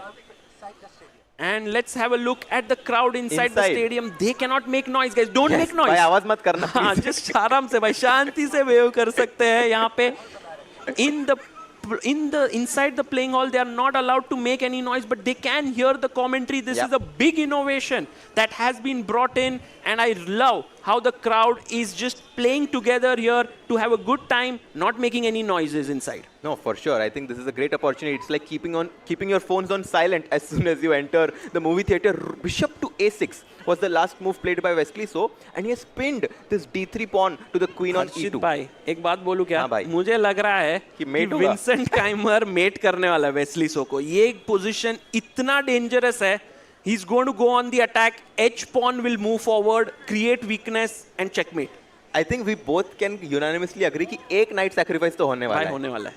It will happen. This one is going to be a huge attack. We need to go to Sindaro versus Mahindra, board number 3, to see what's happening. In fact, at this point, I do have a feeling that the match is really balanced with MVL putting pressure on board 1. We have Vincent putting pressure on board 2. So that looks even. What's happening on board 3? Is Javokir Sindarov putting pressure or Shakriyar Mahindra? If we can get the board here, what's your take here? Very even, Harshit bhai? It's very even right now. And Sindarov should make sure that he doesn't overpress, trying to get those 3 points. I think it's so difficult being a player in this format because we're just going to give the live board with us right now. But you know, you have to make sure that you don't only focus on your game, but also the games of Stavrula, also the game of Vishy Anand. And here you see pawn to C4. I think maybe Sindarov feels that he needs to take risk in this position as he might not like the positions of his teammates. Knight takes D4, opening up that bishop on B2. Yeah, can we have the bar also here, guys? And if we can get this to just show our viewers that the position, although looking good for white with lot of space, still black is very solid with all the pieces very nicely positioned. So it's equal as of now. Let's go to the game between Humpy and it's board number 4, Humpy versus Polina Shuvalova. What's happening here? And by the way, let's zoom in on this board. Harshit bhai, is Humpy in real trouble at this point? Look at those 2 knights that you can see on the camera right there. The 2 knights in the center of the board inside the playing hall. Do you want to quickly take a look at the icon board between Vishy Anand and Maxime Vacher-Lagrave, as Maxime has played some fantastic sequence of moves? Yeah, let's go. I think Maxime Vacher-Lagrave looking so confident here, so calm. I know that Upgrade Mumbai Masters really love him. He has been representing that team for 3 years. But so is Vishy Anand for the Ganges Grand Masters. He's been there right from the beginning. Let's have the digital board here to just see what's happening. Harshit bhai, is MVL taking over? He has just sacrificed a pawn. Well, he is going to recapture it, but recapture it back with a lot of compensation as he has taken the pawn on D5 Anand and rook to D8 by Maxime. It feels like C6 ka bishop mar raha hai, but don't even think of taking that poison bishop on the C6. queen. Exactly. And if the knight will take the pawn in the center, Harshit bhai, then at this point, it will be black who will be better, and he takes it. He takes the pawn. Yeah. Is Vishy Anand in big trouble here? That's the big question. I think we were talking about how the pawn on C3 is going to be a weakness as soon as that pawn was pushed to B4. And I think it's turning out to be true as the knight on D5 puts pressure on that pawn. Black, Maxime Vacher-Lagrave, is looking quite good on the icon board here. Yeah. So Vishy needs to be careful. He has to play calmly. It's still possible to salvage the position. It's not really bad. But if you are white and let's say after what 20 moves or so, if you land up in this position, that's not good news. We have to actually check out the game between Vincent and Wesley, because we were talking about that Vincent will go on the attack, and I believe that he is doing that. Board number 2, let's have a look at that. And meanwhile, board number 2, let's have a look at Vincent versus Wesley. So yes, there we have them. And Vincent looking, you know, he's just kind of rising up in his chair. He's moving ahead. He can sense that there's something happening. Meanwhile, Wesley So looks a bit worried. bit tense there. And just by their body posture, it's easy to tell that Vincent is doing quite well. Very confident posture there by Vincent. He's so versatile. We were talking about him launching an attack on the king side, but right now, Sagar Bhai, he has placed his knight on the queen side. The knight has jumped into b5. Queen drops back to c2, away from that pin. As we have our live board in front of us, white is still ready. He's eyeing on both sides of the board. The queen on c7 is currently falling. Queen moves, then knight g5. Yeah, the knight can jump in and there could be a mating attack. Okay, Harshit bhai, it's time for us to do a roundup here. Yeah. What's happening? Who's ahead? Is Ganges Grandmasters ahead or are the Upgrade Mumba Masters ahead? Let's go from board number 1. Vishy Anand versus MVL. Who's I better? think MVL. I think MVL is better on that board. So on icon upgrade board. Mumba But Masters. right now, No? Ronak kind of was shaking his head. What happened on that game? Can we quickly go Oh to the my 6th God. board? Big Let's go to blunder. the Prodigy board. Big blunder, guys. Can we go to that game and Ronak resigns? What? Unbelievable, unimaginable mistake by him. As Daneshwar says, gives his apologies, and Ronak just gets up from this chair as he hung a whole bishop on a3. What? Free bishop? Free bishop. He just gave it. Guys, just think about it. If we can get digital board And there. 4 points for the team of Yeah, Upgrade Mumba Masters. Oh my goodness. Daneshwar Bardia, the boy from Iran who just came in. The position, Harshit bhai, was equal. White was even doing quite well. He had a bishop pair, and then Ronak placed his bishop on a3 as he sits there and contemplates. And you can see here on the live board. Can we get the 6th board on our screen? Director Saab, if we can show that, it's in the middle, but if we can get that board to just show our viewers. It was a free bishop. We can maybe show it to you at the end of the game, but think about it. If a queen is standing on e7, he simply played bishop a3, queen takes a3, boom, free piece. Kuch nahi.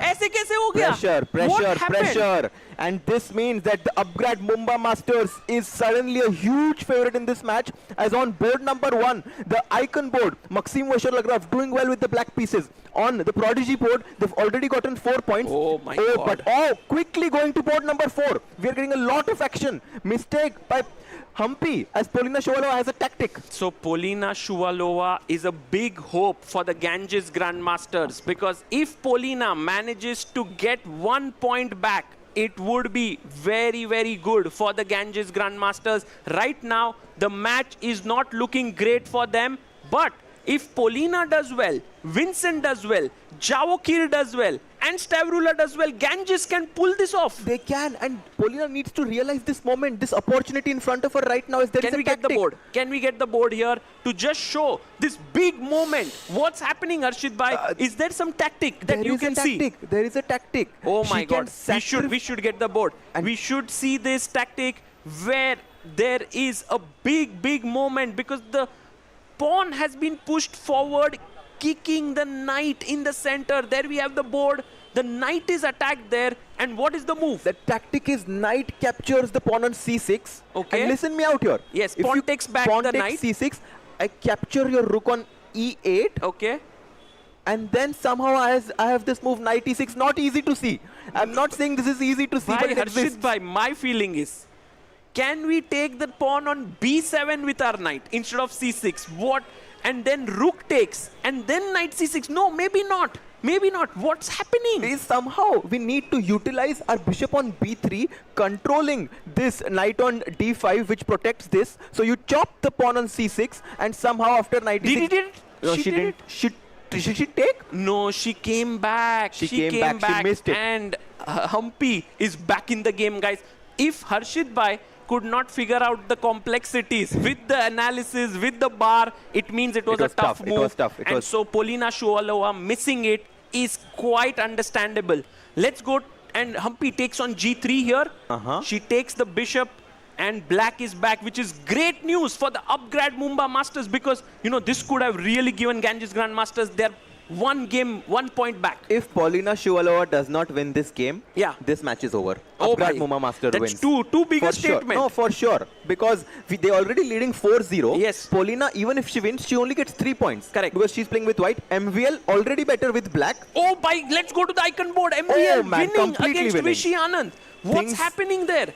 And look at MVL. He's like भाई आज तो मैं जीतूंगा यहाँ पर. Mumbai Masters, of course, Mumbai is their hometown. They will be feeling that energy, yeah, from the entire crowd. Getting from bad to worse for the Ganges Grandmasters here as MVL sacrificed an exchange. We are just going to get the live board with us right now as Maxim is breaking through on Vishy's king. Yes, and by the way, let's get the digital board here because Harshit bhai, it feels like Black's pieces are just coordinating so well. It's so beautiful to see the Black pieces doing excellently in this position. I mean, guys, And MVL. Look at his intensity. Look at the intensity with which he's calculating. This means a lot. Everyone in this team wants to make sure that the upgrade Mumbai Masters win it at their hometown here. And Yes. MVL. And by the way, guys, over here, I'm pretty sure in the fan zone, there are a lot of Vishy Anand fans. They are like, Arey, bhai, Vishy Anand, you know, we want you to win. The evergreen maestro, 56 years old, he just celebrated his birthday on the 11th of December. But this tournament is going to be super difficult for him. Has MVL And- sacks a knight? No, he takes the G2 he pawn. takes the G2 pawn. Can we have the digital board? And there we have it. The bishop on c6 protects that knight on g2. And the white king is in shambles right now as knight h4 to f3 check is going to lead to a deadly attack on white. But for that G2 pawn that he has lost, Harshit bhai, white is an exchange up. Vishy does have a rook for the knight. So that means that if he can somehow weather the storm, he would be better. But the storm is too strong. Yeah, somehow I want to get rid of that bishop on c6, which is such a deadly bishop. You want to get rid of the bishop on c6, guys, but some things in life cannot be gotten rid of. And I think you all have that something in your life. It doesn't look really good here for Vishy Anand. Let's go to the next board. Harshit bhai, here there are many interesting games that are going on. Which one should we go to? I think my guess is, should we go We to have to go to Harika? Harika's game. Board number 5 as Harika, the game we were talking about where she played this provocative opening, has suddenly gotten a huge advantage as white overpushed. Her Bhai. strategy has worked perfectly as white pushed his pawn to f6. Can we get the digital board just to show you guys? Sometimes you will overpress in the position and then everything gets shut down and then the counterplay begins. By the more games we are looking in this match, it feels as if we are looking at potentially a clean sweep by upgrade Mumbai Masters. No, by the way, on board 2 and 3, Harshit bhai, we must be like Vincent Keimer and Javokir Sindarov for Ganges Grandmasters can strike back. So it is not a given yet that the match is over, but here we can see, by the way, this is the Humpy game. Yes. If we can have Harika versus Board number Stavrula, 5. this is board number 5. This is Humpy. By the way, Humpy Humpy is is also slightly worse. Humpy is worse. Which means that Ganges are better on 3 boards. It's Oh, a very man. open match right now. So कुछ भी हो सकता कुछ है. भी हो सकता है. So if on the Prodigy board and the Icon board, the black players win, they get 8 points. But if 3 players from Ganges win with white, they get 9 and then they win the match. Yes, I agree. So कुछ भी हो सकता है. At this point, I think every single game matters and has its weight in gold. This is not the board. Can we get full screen on Humpy and Stavrula? So then, Harika and Stavrula, and then we can get the digital board on board number 5. And there you can see Harika takes. Pawn Pop on, takes. best move in the position, and her advantage is growing with every single move that she plays. On the other hand, Let's go to board number 3. It's Sindarov versus Mamedyarov. Let's come back to this one later. Sindarov is playing Shakhriyar Mamedyarov, and I think the form that Sindarov is in, Harshit bhai, usko kaun rokega? Bhai, wo is here to show why he's known as one of the best Bhai, players. वो Magnus Carlsen Bhai- को हरा के आया भाई South Africa में, almost like He he defeated beat him in the rapid on and demand. then huh? On demand. मतलब On पहला demand. game हारा था and second game he beat Magnus on demand. And here, I think the move that he played pawn to c4, gaining space, I think that point was when he decided कि ये game मैं जीतने के लिए खेलने वाला हूँ. And now knight to f5 at some point is going to be a powerful move, but it's pinned. फिलहाल king g1 पे है, so maybe tucking the king to h1 and then knight f5 could be a strong idea. Yeah, there is a lot of potential in White's position here, guys. क्योंकि वो जो pawn center में है, वो इतने strong है White के कि right now it doesn't look that Shakhriyar Mamedyarov is in a good position, but Shak is one of the trickiest guys out there, so we cannot write him off. Meanwhile, we can quickly go to our icon board let's go because there. Vishy Anand Board 1. is in trouble here. MVL has gotten that knight maneuver to try and checkmate Vishy's king. You can see Vishy. Yeah, he's not His happy. body language is like, this is not looking good for me. I think he's kind of taking a glance over the other boards. I think he's looking at the game between Humpy and Polina Shuvalova to see as if Polina has some chances there. And yes, Polina does, which might make Vishy feel slightly better about his position right now. But if we can just get the live board, here we have it. Knight comes to h4, hitting the pawn on f3. The queen on c8 attacks the h3 pawn. Mate hi ho raha hai. He takes the on pawn. f3 with a check. And I might not be surprised if Vishy Anand might resign this game here, guys, Yeah, because it's over. Look at his king, so exposed. This would be the second win for the Upgrad Mumbai Masters. Oh my God. But it's not over, as you said. So we are basically saying that Upgrad will take an 8-0 lead. 8-0 lead by 8-0 lead, and then meanwhile Harika is doing well against Tavrula. If she beats, it's over. If we right now, let's stick here. Let's stick to this Bishop game. f3. Bishop he takes takes on f7. f7. What a sack there by Vishy. If king takes, then maybe the rook swings over and pins it. But isn't that? I mean, it's just material down. I think Vishy Anand is playing this as a desperate attempt. Yeah, he's trying to muddy the water somehow because black can always defend the bishop on f3, reinforce the protection with pawn to e4, and that's going to be all for that game as he does take the bishop on f7. And Vishy's like, 1 second, what did I just do? Yeah, I think in general, Vishy might just resign this game, guys. This is not looking so good. Oh, he brings his rook to f1. This is the final trick. The bishop is pinned to the king.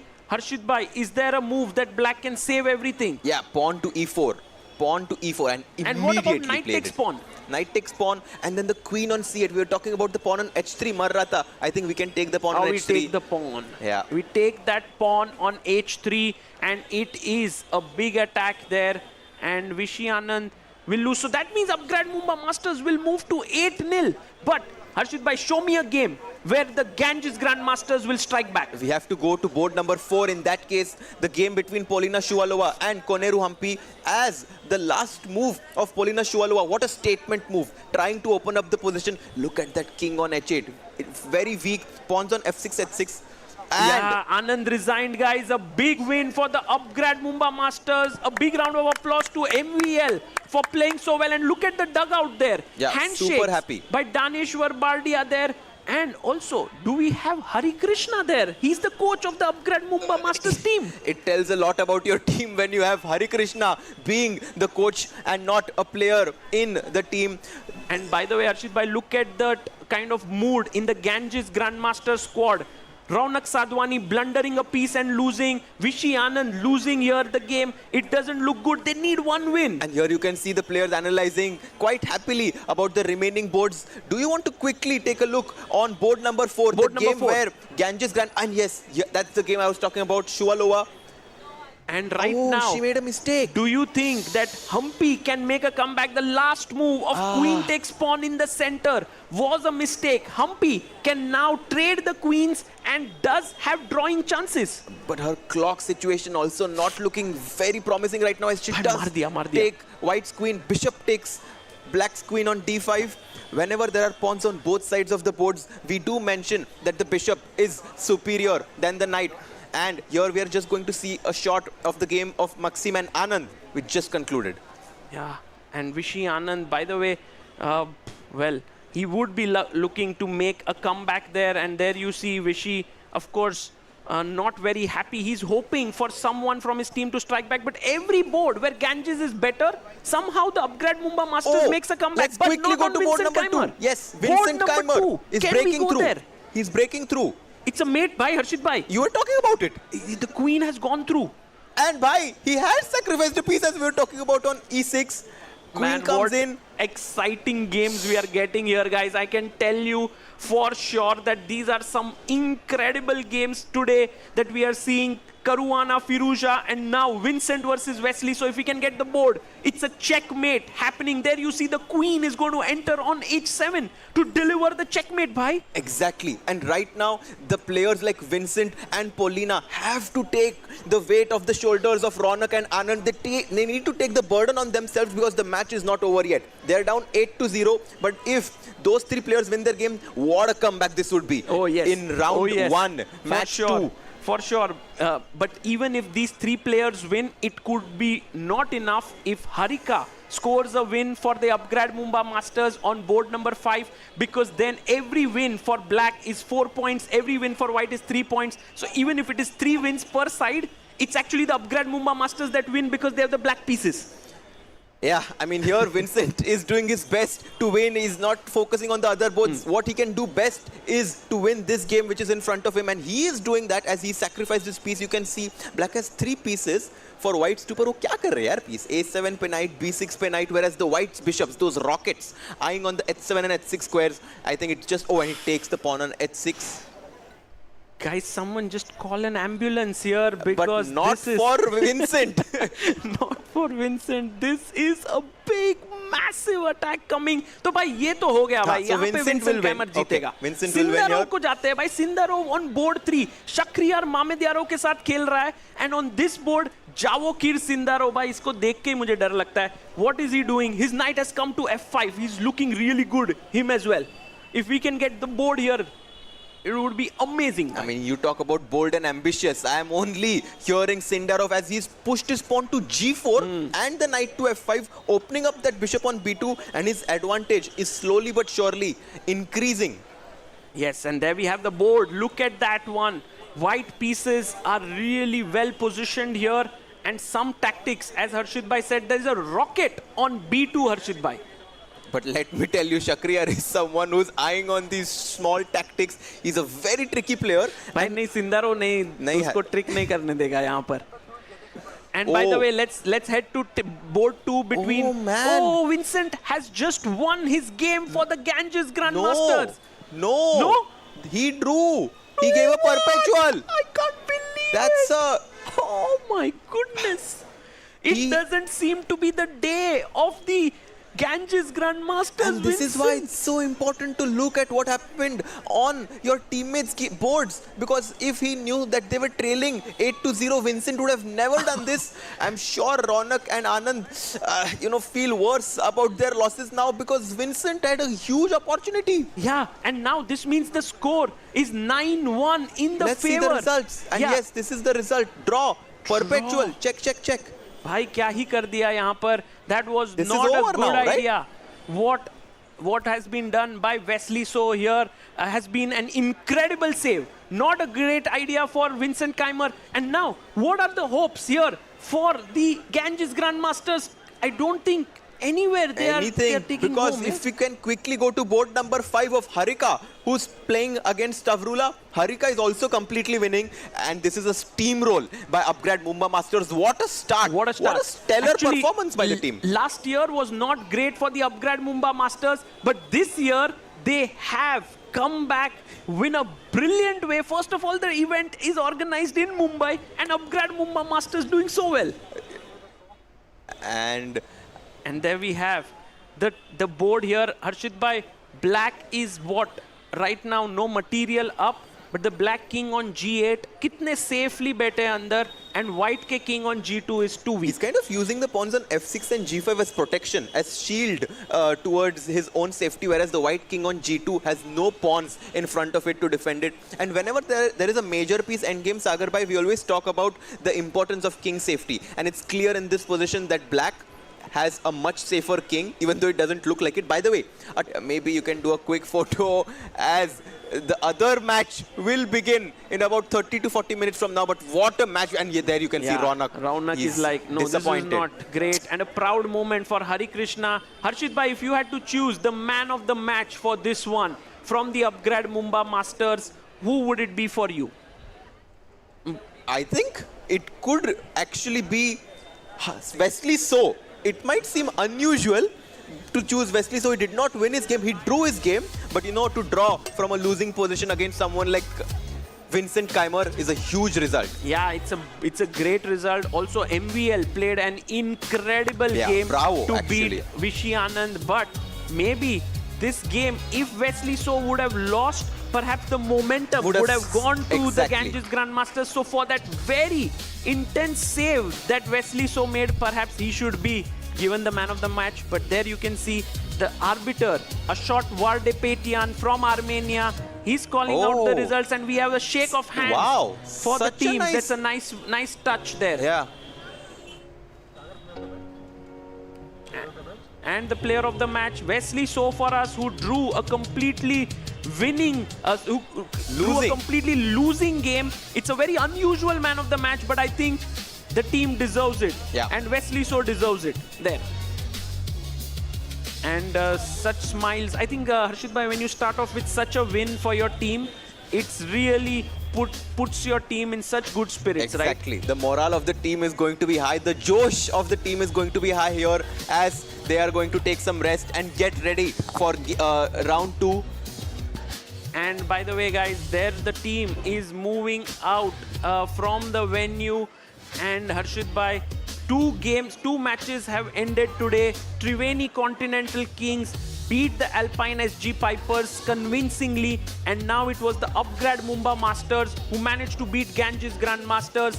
It's now time for the final game of today that will happen at 8 p.m. The big clash between, you know, the American Gambits who are taking on the team of Gukesh. Bhai, whoa, what a game that is going to be, the PBG Alaskan Knights. And it's time for us to take a short break, and on the other side, guys, more to follow. The final match.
Welcome back, everyone, to Season 3 of the Tech Mahindra Global Chess League. And it was the upgrad Mumbai Masters wiping it out with 17-4 against the Ganges Grandmasters. And we go straight to Arohi, who is with the player of the match. Hello and welcome to the post-match presentation ceremony of match number 2, where the home team, upgrad Mumbai Masters, ended up winning this one. They started this season on a win, and to give away the Man of the Match award tonight, we have with us Mr. Vipin Bhatt, DGM Bank of Baroda, and Mr. Sachin Tamhane from Navitas Solar. The Man of the Match award goes to Wesley So from upgrad Mumbai Masters. There.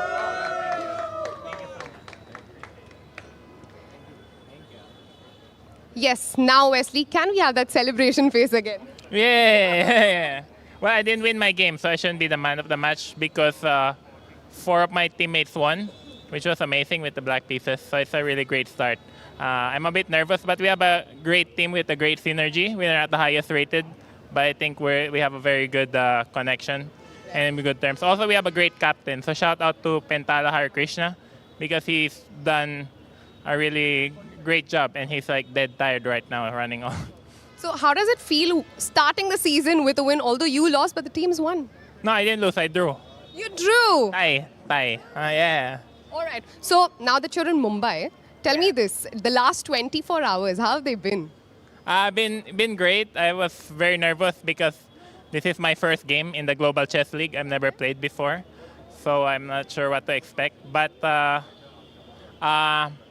once it gets going, then you just keep going. So Absolutely. One word to describe today's game.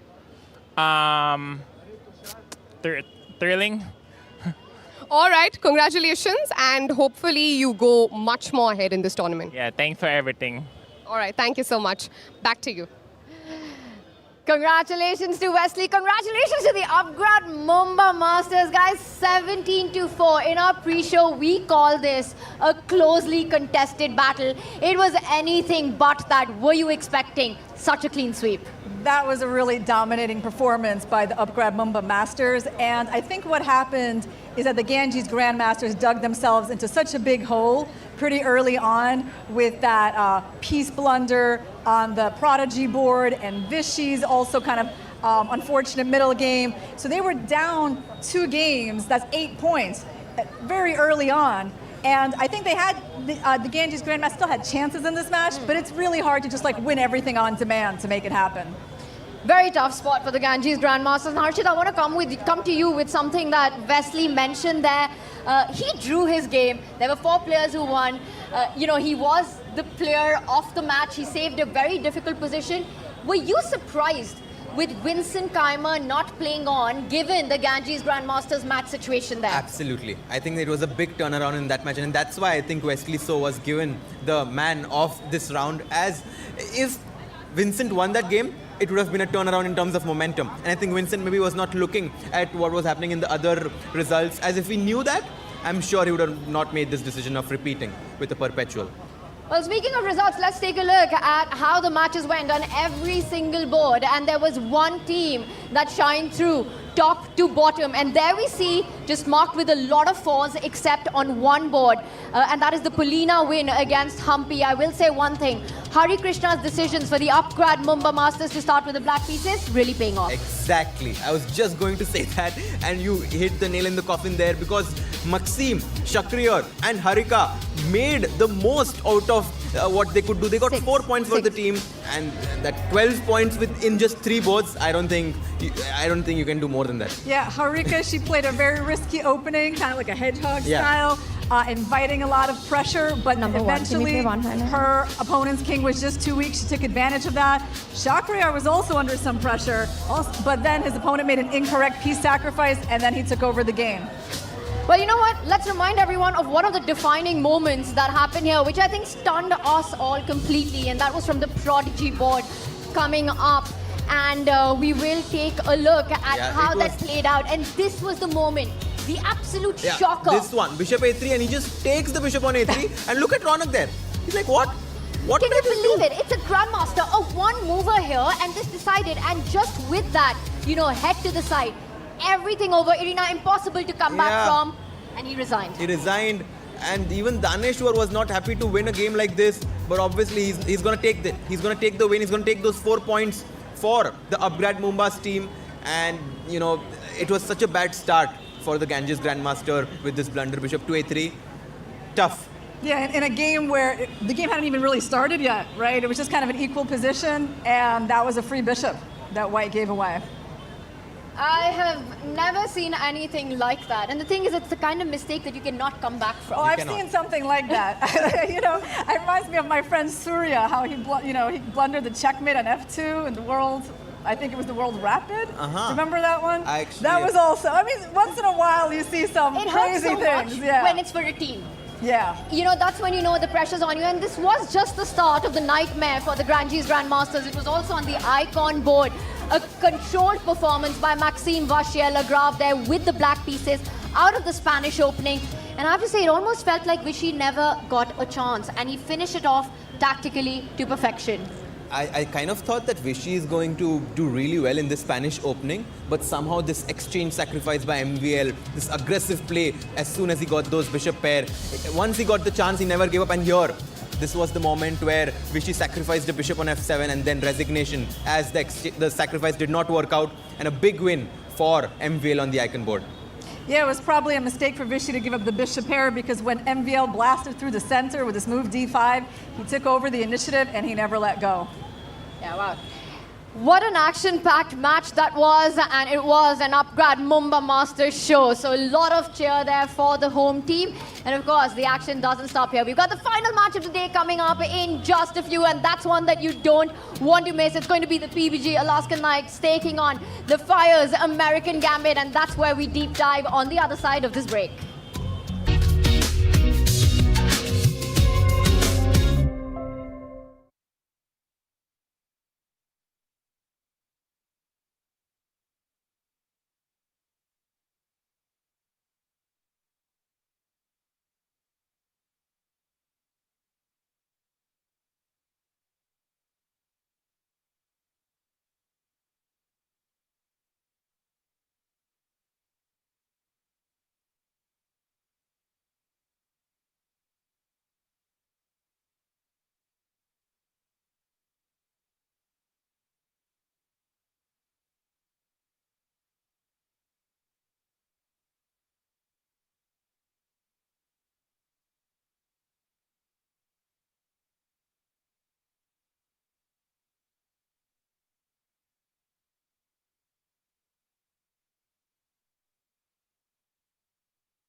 We're in the City of Dreams, and you got a dream matchup coming up for you just next. It's the PBG Alaska Knights taking on the Fire's American Gambits, which means on the icon board, it's going to be Gukesh versus Hikaru Nakamura. And first, we go to Arohi for the match toss.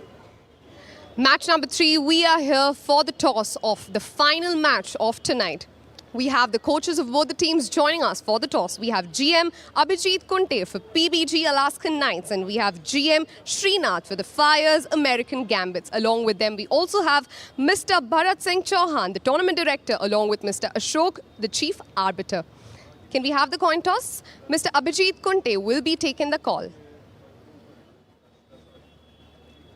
Heads is the call, and heads it is. PBG Alaskan Knight wins the toss, decided to play black. And with that call, we're going to go back to the studio. And once again, the captain's choosing to start with the black pieces after winning a toss. Irina, is this going to be a trend that we'll see here in Season 3? I think we will. You know, I mean, especially once we just saw how nicely the Upgrade Mumba Masters won with that strategy, I think it's not surprising that we're seeing another team copy it. What do you think about this decision? And you know, Irina, as you're mentioning, a spectacular 17-4 victory by Upgrade Mumba Masters in that last match. Abhijit Kunte choosing for the PBG Alaskan Knights to start with the black pieces, inspired by that? And you know, this means that Gukesh is going to play with the black pieces. Woof. This is the same color that they played in the India versus USA match where Hikaru Nakamura won against Gukesh. And we've all seen what happened after that. Hikaru celebrated with something iconic. Will we see Gukesh make a revenge and do something similar? Very curious to see what happens on this board, as Gukesh is going to play with the black pieces. And then we have Artemiev, who's also going to play with the black pieces against Dominguez. Yeah, in that game, actually, Nakamura started with 1b4. Oh man, That key game where he threw the king. This had a very unusual opening. But I have to say that Gukesh was playing that game really well. And it's not like he was having a bad position at any point until like the final key seconds. And that's what Hikaru is so good at, right? When it comes down to the final few seconds, he's somehow able to find these tricks, somehow able to find these resources which put their opponent in difficulties, and that's what happened. Gukesh, when it came down to the time scramble, was unable to resist the pressure, and Hikaru won that game. Well, when you're playing against the 5-time US champion, you have to think fast, you have to play faster. The pressure will be on the world champion Gukesh. The India versus USA match, recent one that you guys are talking about, the iconic king toss by the icon here, off the Fire's American Gambit here. He'll have to really step up his game to get that into go, but I would love to see something like that happen. Irina, what are the chances we get something crazy at the end of this matchup? I mean, I don't see Gukesh throwing a king. Honestly, it doesn't seem to fit his personality. Were you surprised by the whole? I was not. No. And honestly, I didn't really see the controversy there because as I watched this match as a spectator, it was obvious that it was really involving the audience. It was an exhibition rather than like a typical tournament. It was a show. And that's why throwing the king was, you know, fine for that setting because it was a show. Yeah. So yeah, I was not feeling indignant, you know, seeing the chess etiquette breached. Mm-hmm. And Harshad, you were calling the action right there. You were present. If you're in Gukesh's corner right now, what are you telling him before his match against Hikaru today? There's nothing to tell Gukesh. He knows what to do. He has done that before. He's the world champion. And I think sometimes the silence speaks louder than the words. And I think we might see Gukesh do something like that, win the game.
fantastic atmosphere we have here at the Royal Opera House at the live fan zone. There's chess going on, there are games on just behind us. Fans and so many of them waiting for their favorite players to walk in and out of the arena. It's pretty awesome, guys, to be in Mumbai right now. It is. It's the most unusual venue where I've ever commentated, but you're really in the middle of all the action. The fans, the chess, the players, we can even see them going in and out of the venue. So, yeah, it's lovely to playing under the Mumbai sky. And I wonder, Harshit, if it seems like there's an extra something in the air right now because a certain Gukesh Tomaraju is about to walk into the arena. Oh, absolutely. This is definitely the match of the day. Gukesh versus Hikaru. Hikaru just flew in yesterday midnight to be able to play for their team, the Fire's American Gambit. And I'm sure the whole team is super pumped to have him play in the first round. And also, let's not forget, we've talked about this match, but we talked about the world champion. We also have Arjun Irigaisi, India #1, who's going to be playing for the PBG Alaskan Knights with the white pieces on board too. Oof, so much action coming up, and I will say Hikaru Nakamura has his own set of fans who are here. I think everybody loves to watch him in action. Absolutely. He is in so many ways contributed so much to the chess world that goes beyond just the board. Well, like you said it, Harshit, it doesn't stop there, the action. Let's bring up our lineup here. The head-to-head matchups that are coming on, and there we have it. Let's go from the Prodigy board arena. I'll start with you. It's Daniel Darda taking on the World Rapid Champion, Volodar Murzin. What do you make of this matchup stylistically? Okay, well, Darda is a sharp player. These players have played each other a few times, and they do trade wins. I wouldn't say that Murzin, even though he's higher rated right now, has been like dominant in their matchups. He's a very solid player with the black pieces. So I'll give him like still a bit of an edge in this match, but not too much. And I think that the American Gambits, the Fire's American Gambits also thinks that Murzin should be a small favorite on this board, as Murzin has done really well in this format, in the Rapid format. He's the current World Rapid Champion, as you said, Tanya. So I also think Murzin with a small edge in this match. And that's such a key factor with 20 minutes on the clock and no bonus time for the first 40 moves. Because very often that's exactly when you already have decided the evaluation of the game. So if you're able to keep the speed with the accuracy, something that we expect out of the World Rapid Champion, perhaps on that particular board, we can go on to say a little bit of an advantage for the American Gambits? I think so. All right, so our experts feel fire on the board on that one. Let's move on to our next matchup as we go on to the Superstar Women board. It's Sara Sadet against Inyak. And to my eyes, this is a more closely matched battle. For Sara, she moved to Spain recently, also had a baby, but she's still so inspired to give her best. She's been at the Global Chess League for both years, and I think she really wants to prove that she belongs here.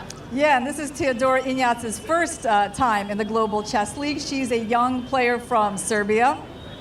And actually, I think in the women's side, it's sort of divided between like the young up-and-coming players and the ones who are like really established in terms of their rapid and blitz skills, right? So for someone like Inyats, I don't feel like we really know exactly how strong she is in the faster formats, right? Because she's still pretty young and she hasn't really showed her full capacity in the faster time controls. Sara versus Inyak, who takes it? I think Sara Kadem, with her experience, will be a small favorite in this match. All right, well, she was in Dubai, she was in London, she's in Mumbai right now. Will she prove her experience to be valuable? From that, let's move on to our board number 4. It's Katrina Lano taking on Bibisara. Katrina will play with the black pieces, part of the PBG Alaskan Knights.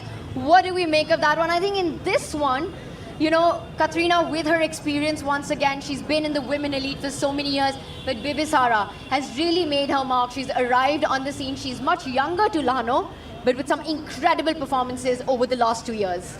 Yeah, this is definitely a powerhouse matchup in terms of two women who are really good in rapid chess. I mean, Lagno has many world titles to her name, and Bibisara as well, despite her age. She's like a 2-time world blitz champion.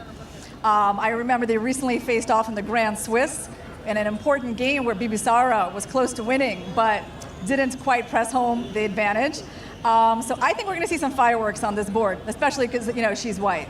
Reena predicting the fireworks, though Diwali happened a few months ago. Who do you think? Would you agree with Somehow I have a that? feeling that Bibisara isn't shy of big stages. And on this big stage, playing against Lagno, I have a feeling that also because her recent, like maybe she's training with Sindarov. We know that they're good friends. And I think that Bibisara having that, feel and desire of big stages should be able to clutch this. All right, so you're saying with Murzin and Bibisara for the Fire American Gambits, right now a slight lead in our prediction Yes. game at least. Let's see if the PBG Alaskan Knights can match up on both three of the superstar men board. We've got Dominguez against Richard Rappo. Now Richard Rappo has been one of those players who's been in Dubai, who's been in London, who's in Mumbai, but has played for all three different teams. Meanwhile, for Lenier, it is his debut and he comes in for the Alaskan Knights. What do you make of this big matchup? Well, this is definitely one of those things where you got the crazy style and the very solid style, right? Because, I mean, Rapport is famous for his, creative play, his sacrifices, and Dominguez is known more for his, very solid opening preparation, just, very good all-around game, right? So he's not usually the one who drives the complications. That's going to be Rapport's job in this game. I love that call that you make. That stylistically, it's such a clash. For Lenier, a more positional strategic approach, while Richard Rappo, who was part of the Dingleren team for the World Championship against Gukesh, coming up with those opening offbeat ideas. He's somebody we know always makes chess interesting, and I think this one's going to be a fun one. Potentially could be the decider. Oh, for sure. I think, Dominguez is this objective player who wants to keep things under control, whereas Richard, he's like, I want to mess no matter what, because in these chaotic positions, he becomes really strong. His ability to go into unorthodox positions and take his opponent into unfamiliar territory and trick them is super good. And that's why, because I also like to play in that style, I'm going to be rooting for Richard Rapport in this match against Dominguez. But it's also the board where that strategy can backfire, right? True. Probably in this match, this is the one where it's the most dangerous, where, if white overpresses, the win goes to black. And we know with the scoring system here at the Global Chess League just how dangerous that can be. Speaking of a player who does bring chaos on, you said Richard Rappo. Well, guess what? We move on to the king of chaos, Arjun Aragaisi, playing with the black pieces against Artemyev. And I know, Harshit, Arjun, yep. Arjun all the way. Yep. I don't know whom he's playing, but I'm going to choose Arjun. You didn't even let me finish the matchup there. Too good. Well, he's up against Artemyev, and I have to say, Irina, to my eyes, this once again feels like a clash of styles. It does, and I do think, in terms of name recognition, of course, Aragaisi right now, in the top, 5 in the world, right? And Artemyev has slipped down a little bit in the rankings, in the classical rankings, but he's still quite high rated in blitz and rapid chess. And I guess this is what he's going to be bringing that to this match is his skills and those faster time controls.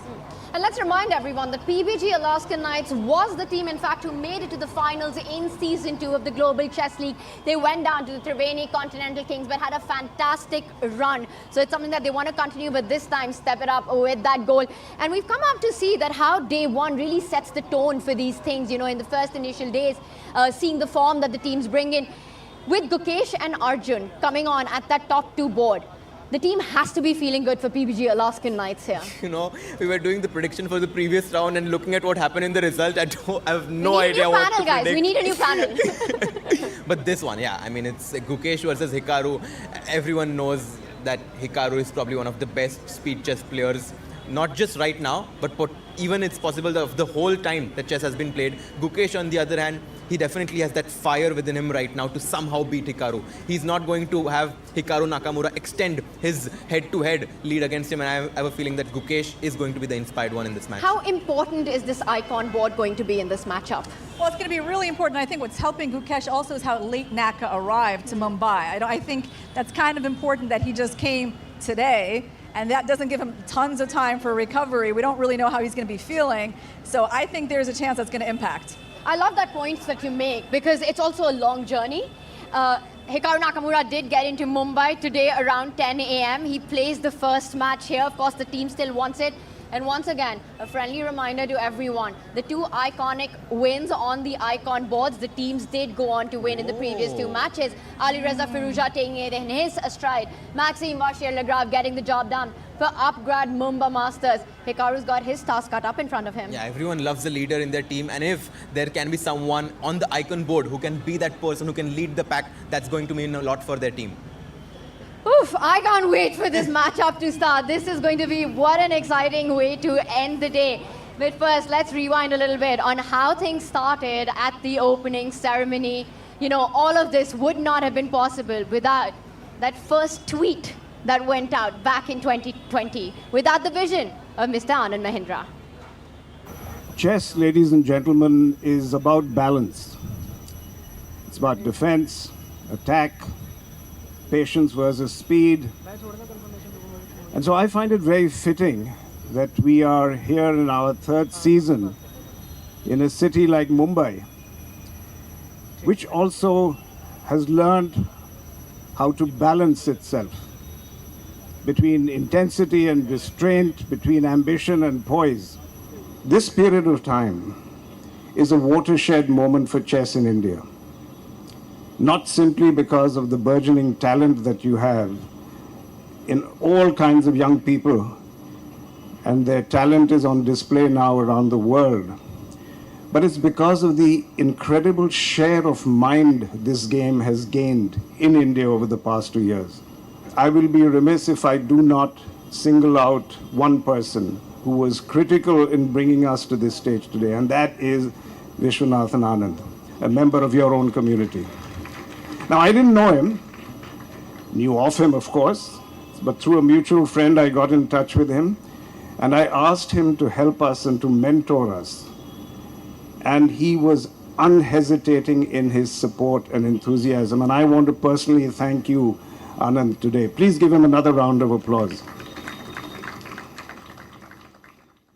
So you're not going to see more glitz and glamour. What you're at is really a celebration of a game that is, I call, the brilliant game. If you say football is the beautiful game, chess is the brilliant game, and it deserves respect. So we didn't want to make too much noise around the board. We said, let's focus on what's on the board. The man who made the biggest and the strongest chess league of the world a reality, Mr. Anand Mahindra, without whom none of this would be happening in the beautiful city of Mumbai. And kya hi atmosphere hai. It has been awesome. By the way, Reena, have you picked up a little bit of Hindi? Not yet. So far? Not yet. No one's been teaching me. Well, it's Bahut early. acha. Very good. Say that again. Bahut acha. Bahut acha. Yes. That was actually bahut acha. You did well there. Well, we're expecting some bahut acha chess from our players right now in this iconic matchup of the PBG Alaskan Knights, starting with the black pieces. They did win the toss. By choice, they will start with the black pieces, and the Fire American Gambits, their captain by Srinath, icon by Hikaru Nakamura, will play with the white pieces. Let's bring on our matchups, the head-to-heads that we've got one more time. The one thing that we saw play out in the previous match was the importance of game points, Irina. The team with the black pieces, essentially, if they win on two boards, the team with the white pieces will need 3 wins to counter that. The pressure is so much on the players with the white. How do you see that? And I want to start with Hikaru Nakamura's team, with the 5-time US champion, with the world #2 currently. He's with his teammates right now. Where is he looking at those wins coming in? Okay, so I think the Fires are looking for wins from Hikaru, Richard Rapport, Asobayeva, and Morzan. That's a lot of That's people. a lot of people. That's only 4. That's 12 game points, actually. That's just 12 game points. I mean, but they're going to be playing white, and I think that they could at least, try on those 4 boards for sure. I'm not saying that the other ones are not possible, but it seems like those are the ones they're going to focus on. And it feels as if Hikaru Nakamura maybe is behind us, as all the people are running towards him before he enters the playing hall. I also think it's very important for the team who gets an early lead in the matchup. And that's why I feel it's important that if you're losing, just prolong the game. Just keep playing. Because once you see this result, 3-0 in the favor of your opponent's team, psychologically, the pressure ramps up. And I think that's why the person taking the first lead in this match is going to win the game. But let me tell everyone, just a few moments ago, we actually did have the Fire American Gambits, and there. Can you hear it? I don't know if you guys can hear it, but a lot of cheering going on for the PBG Alaska Knights as Gukesh is entering the arena right now for that icon board. And scenes, massive scenes happening right here as the players walk to get ready for the action that will start in just a few moments. Now, we had Irina call out on the 4 boards that Hikaru's hoping for a result. Where are you looking for it to work for the PBG Alaskan Knights? Well, definitely the boards 1 and 2. Gukesh and Arjun, two of the best players from India. One is the world champion, one is India #1, coming straight from South Africa. Before that, winning Jerusalem Masters. Arjun Irigasi is definitely riding high on momentum right now. So I'm predicting Gukesh and Arjun to kind of lead the forefront for Team PBG Alaskan Knights. But that's the thing, that's not going to be enough for them. They will need one more board to get the job done, or at least to hold the games there. Well, for sure, you know, the matchup between Lagno and Asobayeva is going to be a toss-up. Yeah. So I mean, just like they can lose that match, they can win that match. They can win that game. All right, guys, final question. PBG Alaskan Knights or the Fire American Gambits? Irina. Oh, you want me to go against the Gukesh and We need to be Aragaisi super fast on this. tandem? All right, I am going to go for Fire's American Gambits. And I'm going to go for the PBG Alaskan Knights. I love it. It's India versus USA, even on our commentary panel here. Somehow it went that way, right? Just by accident. And as these two get decided on that, you know what? I'm hungry for the chess, and I know you are as well. We'll go into a short break and be right with all the action from the arena. Let's go.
In match number 3, we now have the first team. They don't wait for mistakes, they force them. The risk takers, the game changers. Please give it up for Fire's American Gambits! With the coach GM Srinath, we have the icon player Hikaru Nakamura, Richard Rappo, Vladislav Artemiev, Bibisara Asalbaeva, Teodora Iniak, and Volodar Murzin.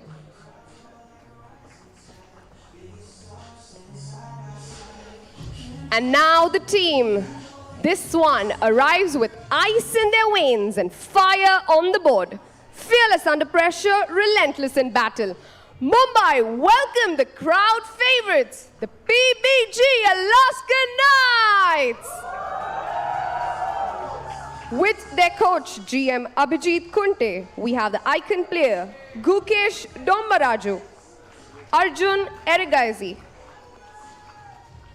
Lenier Dominguez, Sara Khadem, Katrina Lagno, and the young prodigy, Daniel Darda. Back with the final match of the day. And what a thrilling ride this will be. And for this one, we've got the incredible duo joining me one more time. Bhai, maza aane wala hai. Sagar, Harshit, Gukesh versus Hikaru in the first icon board. Let's go.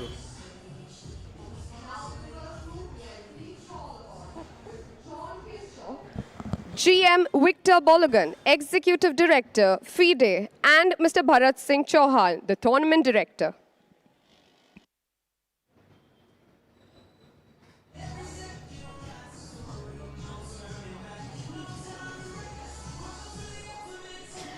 And in just a few moments, we will have the first moves by Hikaru Nakamura playing on that icon board with the white pieces. Ceremonial moves ho chuki hain.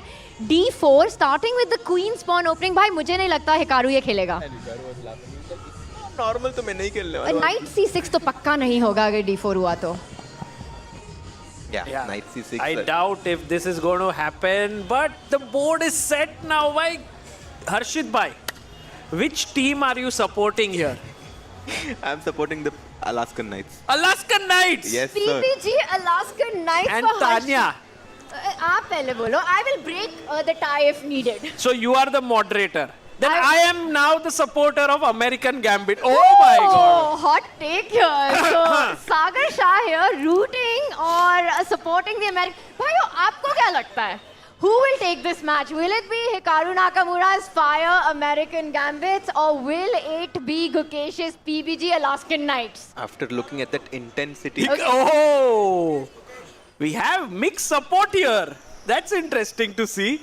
As it is with our panel as well. देखते हैं भाई, games We have are on. kickoff. Let's go. So right now, let's go to the game first of Bibisara versus Katrina Lagno. This is board number 4 that we have. And if we can look at this board, two extremely strong players. And by the way, guys, there's a staggered start. So first the two female superstar boards begin. Then we go to the male superstars. Then the junior and icon board.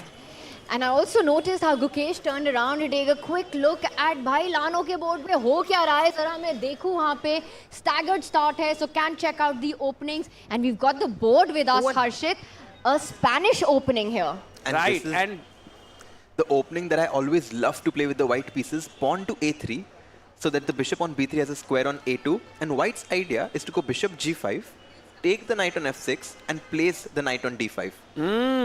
Very positional, Harshit bhai. What's happened to you? Not attacking here.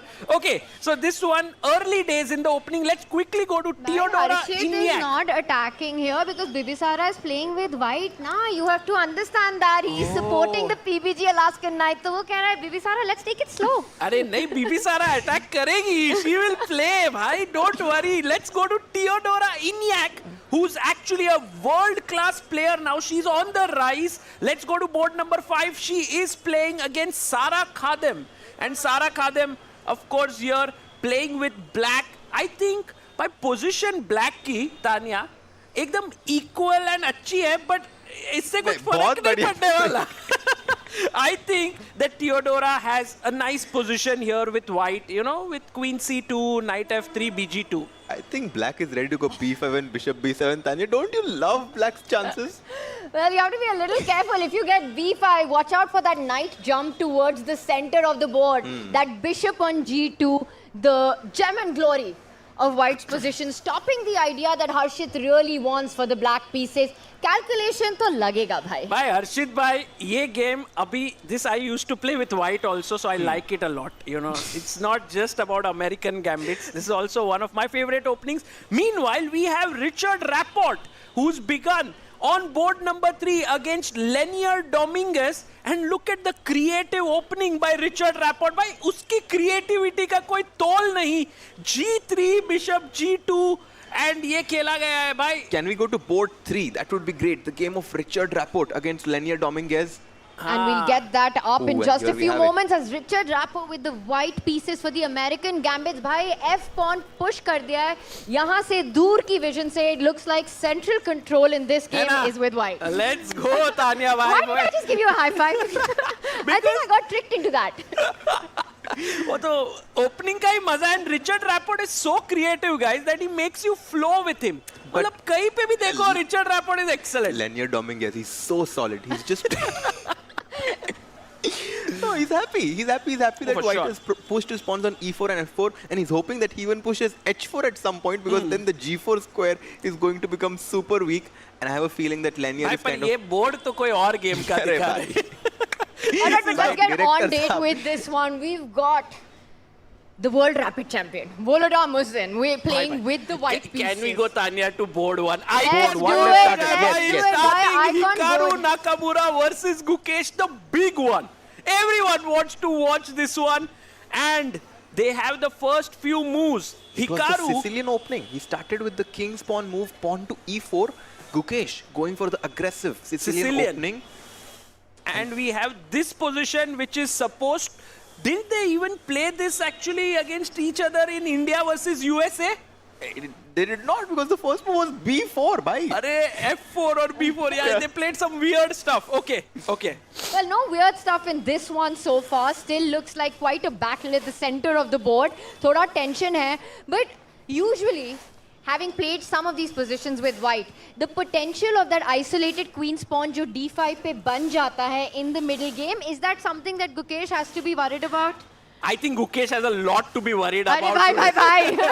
Because Hikaru is like someone who's come like just yesterday, guys. He was, you know, he has other lot of important things going on in his life right now. He's become a father. He's here at this point in this tournament, and at this point he will be feeling so positive, Harshit bhai. Yeah, but on the other hand, Gukesh is kind of voluntarily taking up this position with an isolated pawn. And yes, it is a strategic compromise to have this pawn, as the more pieces get exchanged, white will have an advantage. But Gukesh wants initiative. He wants to somehow place this bishop, the other bishop on g4, castle shot, and somehow create some chances. And by the looks of it, Gukesh is glancing at the other boards. He feels comfortable with the outcome of the opening. When you have 20 minutes to start with, this is honestly the only time when you can actually look around at your teammates. And this is a very important point you make, Harshit, because in the previous round, surprisingly, Vincent Keimer, when his team was down, you know, a position that he could have pushed from against Wesley So, repeated. And that's something that can come to haunt you. How important it is for these players to actually get some evaluation ki bhai is board pe ye ho raha hai, this is what's required out of my game. So a good idea to get an overall view. Absolutely, and for someone like Gukesh who can kind of control the direction of the match, being one of the top players in Bhai, board lao, look at what's happening. You said Gukesh looking for his chances. He's pushed that central pawn forward.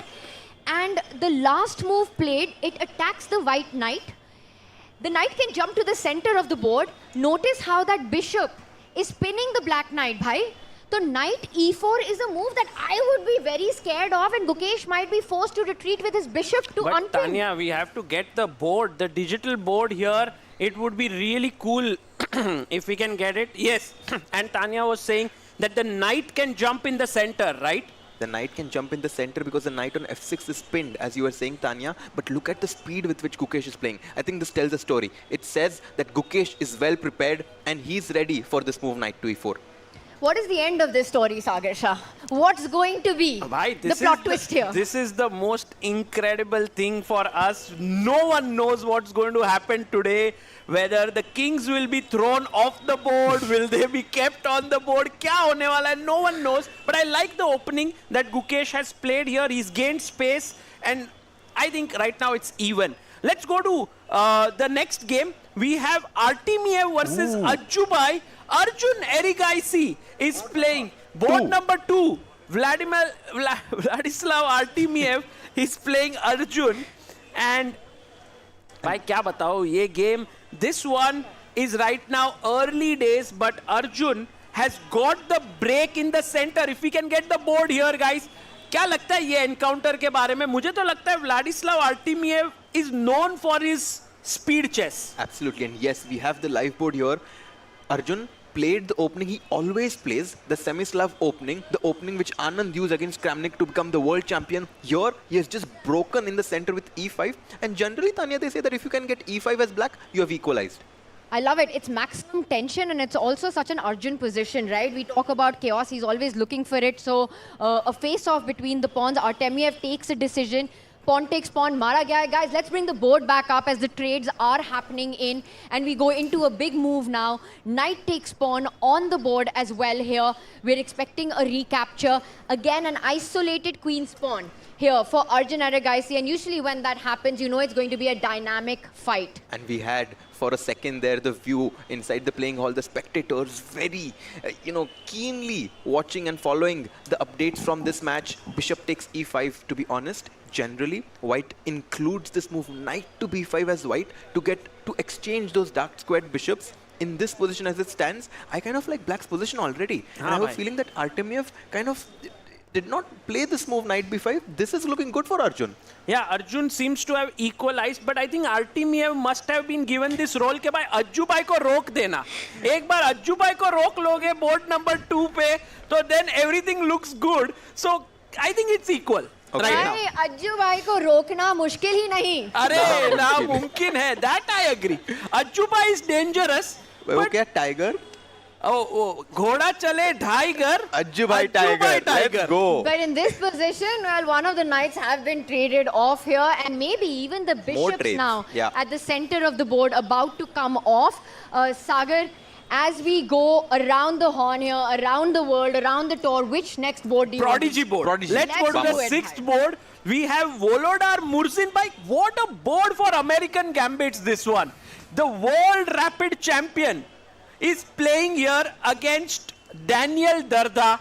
And I think this one, I can tell you guys, at the draft, the American Gambits really wanted Volodar Murzin in their team. They went all in. I want to double down on that. In the first 2 seasons, it was the players on the Prodigy's board that turned out to be the players of the season. Season 1, Pragnananda for the Alpine SG Warriors. In Season 2, it was Nehal Serene who was the big one for the PBG Alaskan Knights. So we've seen matches being decided, players of the season coming up from this one. And you know what? You're making a good bet, Harshit, if you pick the World Rapid Champion. Yeah, no, for sure. I'm a bit scared about this matchup where Volodar Murzin... already feeling scared. I'm scared. भाई सुनो तो भाई. अच्छा लग रहा है. हर्षित भाई थोड़े डर रहे हैं. But Daniel for sure has a strategy. You know, with the white pieces, you always want to try to get a small advantage. And here, Daniel has already given him this slight advantage. And sometimes it's not easy to, psychologically come in terms with the fact that I've already gotten an advantage so easily, and that can sometimes relax the player with the white pieces. And here Daniel is at some point also looking for the break from d6 to d5. But I'm really liking White's position for the points that you mentioned, and also the path of eventually a white knight landing on that f5 square. Pawn takes pawn mara gaya hai. दो बहुत ही tempting options hai. Do you recapture with the bishop? You recapture with the knight. I'm seeing pros and cons for both. A centralized piece. Bring the rooks to those central lines. Plant a knight on f5. Bhai, White's position. मुझे तो मजा आ रहा है. क्या बात है तानिया? अरे यार. High five. Again, Tanya being a neutral person but very supportive here. I'm used to being lonely, bhai, so I will. Okay. But you have to actually find a position where the PBG Alaskan Knights are doing well. Let's go to board 3. Let's go to board 3. Number 3, Lenier Dominguez Perez. Bhai, get the board here. Yes. He has gotten his rook on the 7th heaven. He has his rook on the 7th rank already, and I was telling you that Dominguez wants white to expand on the king side, take risks, and if he wins this with black, ये वाला position में लग तो रहा है कि black. Oh, and look at this move. Whoa. Guys, I have a question for our audience here. Knight takes What b4. if knight takes pawn? क्या खेलोगे यहाँ पर? Anyone wants to answer? Yes. Let's go. Rook takes knight. You can't take because the queen was there. And so great answer. Queen moves to the side, guys. And now it's a threat. You've unpinned along the diagonal, so a decision has to be made by that b pawn. And it Mara takes. gaya hai c5 par. The knight jumps forward, asking Richard Rapport, will you give me the bishop pair? Yes, and Richard Rapport right now looking a bit worried here. I'm a bit worried. Actually, this is the board where PBG Alaskan Knights can strike. And guys, look And at the let's make fans some over noise. here. Woo! Woo! Let's make some noise.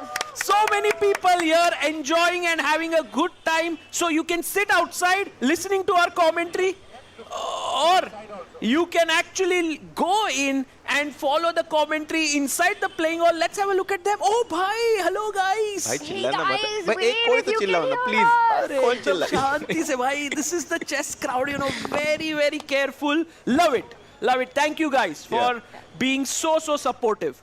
It's a packed house inside and outside here at the Royal Opera House. So Sagar a little worried on the linear board here. Looking good for the Fire American Gambit. Yes, but Yes. can we quickly go to the icon board as it feels as if something went wrong for Gukesh? What happened? And Gukesh is right now having these two bishops as black. But look at Hikaru's last move. एक छोटा सा pawn push on the queen side. If we भाई can एक get बड़ा सा board ले आओ भाई हमारे board आ लिए, जाए भाई तो ही आ मजा जाए। ही आ जाए. Oh, there we have it. Pawn to A3 खेला गया है. And maybe it's not that bad actually, as Gukesh does have the bishop pair. The only thing that's working for Hikaru right now is that the black king on g8 could be a little vulnerable because of that square on f6, right? Black ka pawn g7 pe hota, to f6 ka square was controlled. Now with the black pawn on g6, white can potentially consider pawn to g4. It's Arey, not out of the Arshit woods. bhai. G4 and just trying to invade into that f6 Are square. you sure that you want to find good moves for white? Wow, but he goes in with another idea. He's Queen playing on the F4. dark squares. Potentially, वो queen h6 पे आ रही है. Knight ready to jump onto g5 as well, and never underestimate the h pawn. It's h for Hikaru, h4, h5 coming in, guys. Yes, it's a very dangerous pawn, and Tanya, right now the game is so balanced, which just goes to show कि ये दोनों players कितने equal है ना, they are so good. While the game, the evaluation bar is saying that game is balanced, but it is so dynamic in nature that I think draw is the least likely result in this one. Yeah, Absolutely. very difficult. Very Tension difficult is there. then- So we can say that on top board it's even, on board 2 it's even, on board 3 Linear. the PBG Alaskan Knights slightly better, on board 4 equal, board 5 American Gambits, Fire American Gambits slightly better because Theodora Iniak doing well, and on board 6 equal. So very balanced match. It's very balanced, but if this happens according to, as you mentioned, if black wins one game with the PBG Alaskan Knights and there's one with the white pieces from Fire's American Gambits, the player with the black win will win the And match. there's a question mark that has appeared on this board. Daniel Dardha ने mistake करी है. Look at the firepower that Murzin is bringing on at the center of the board.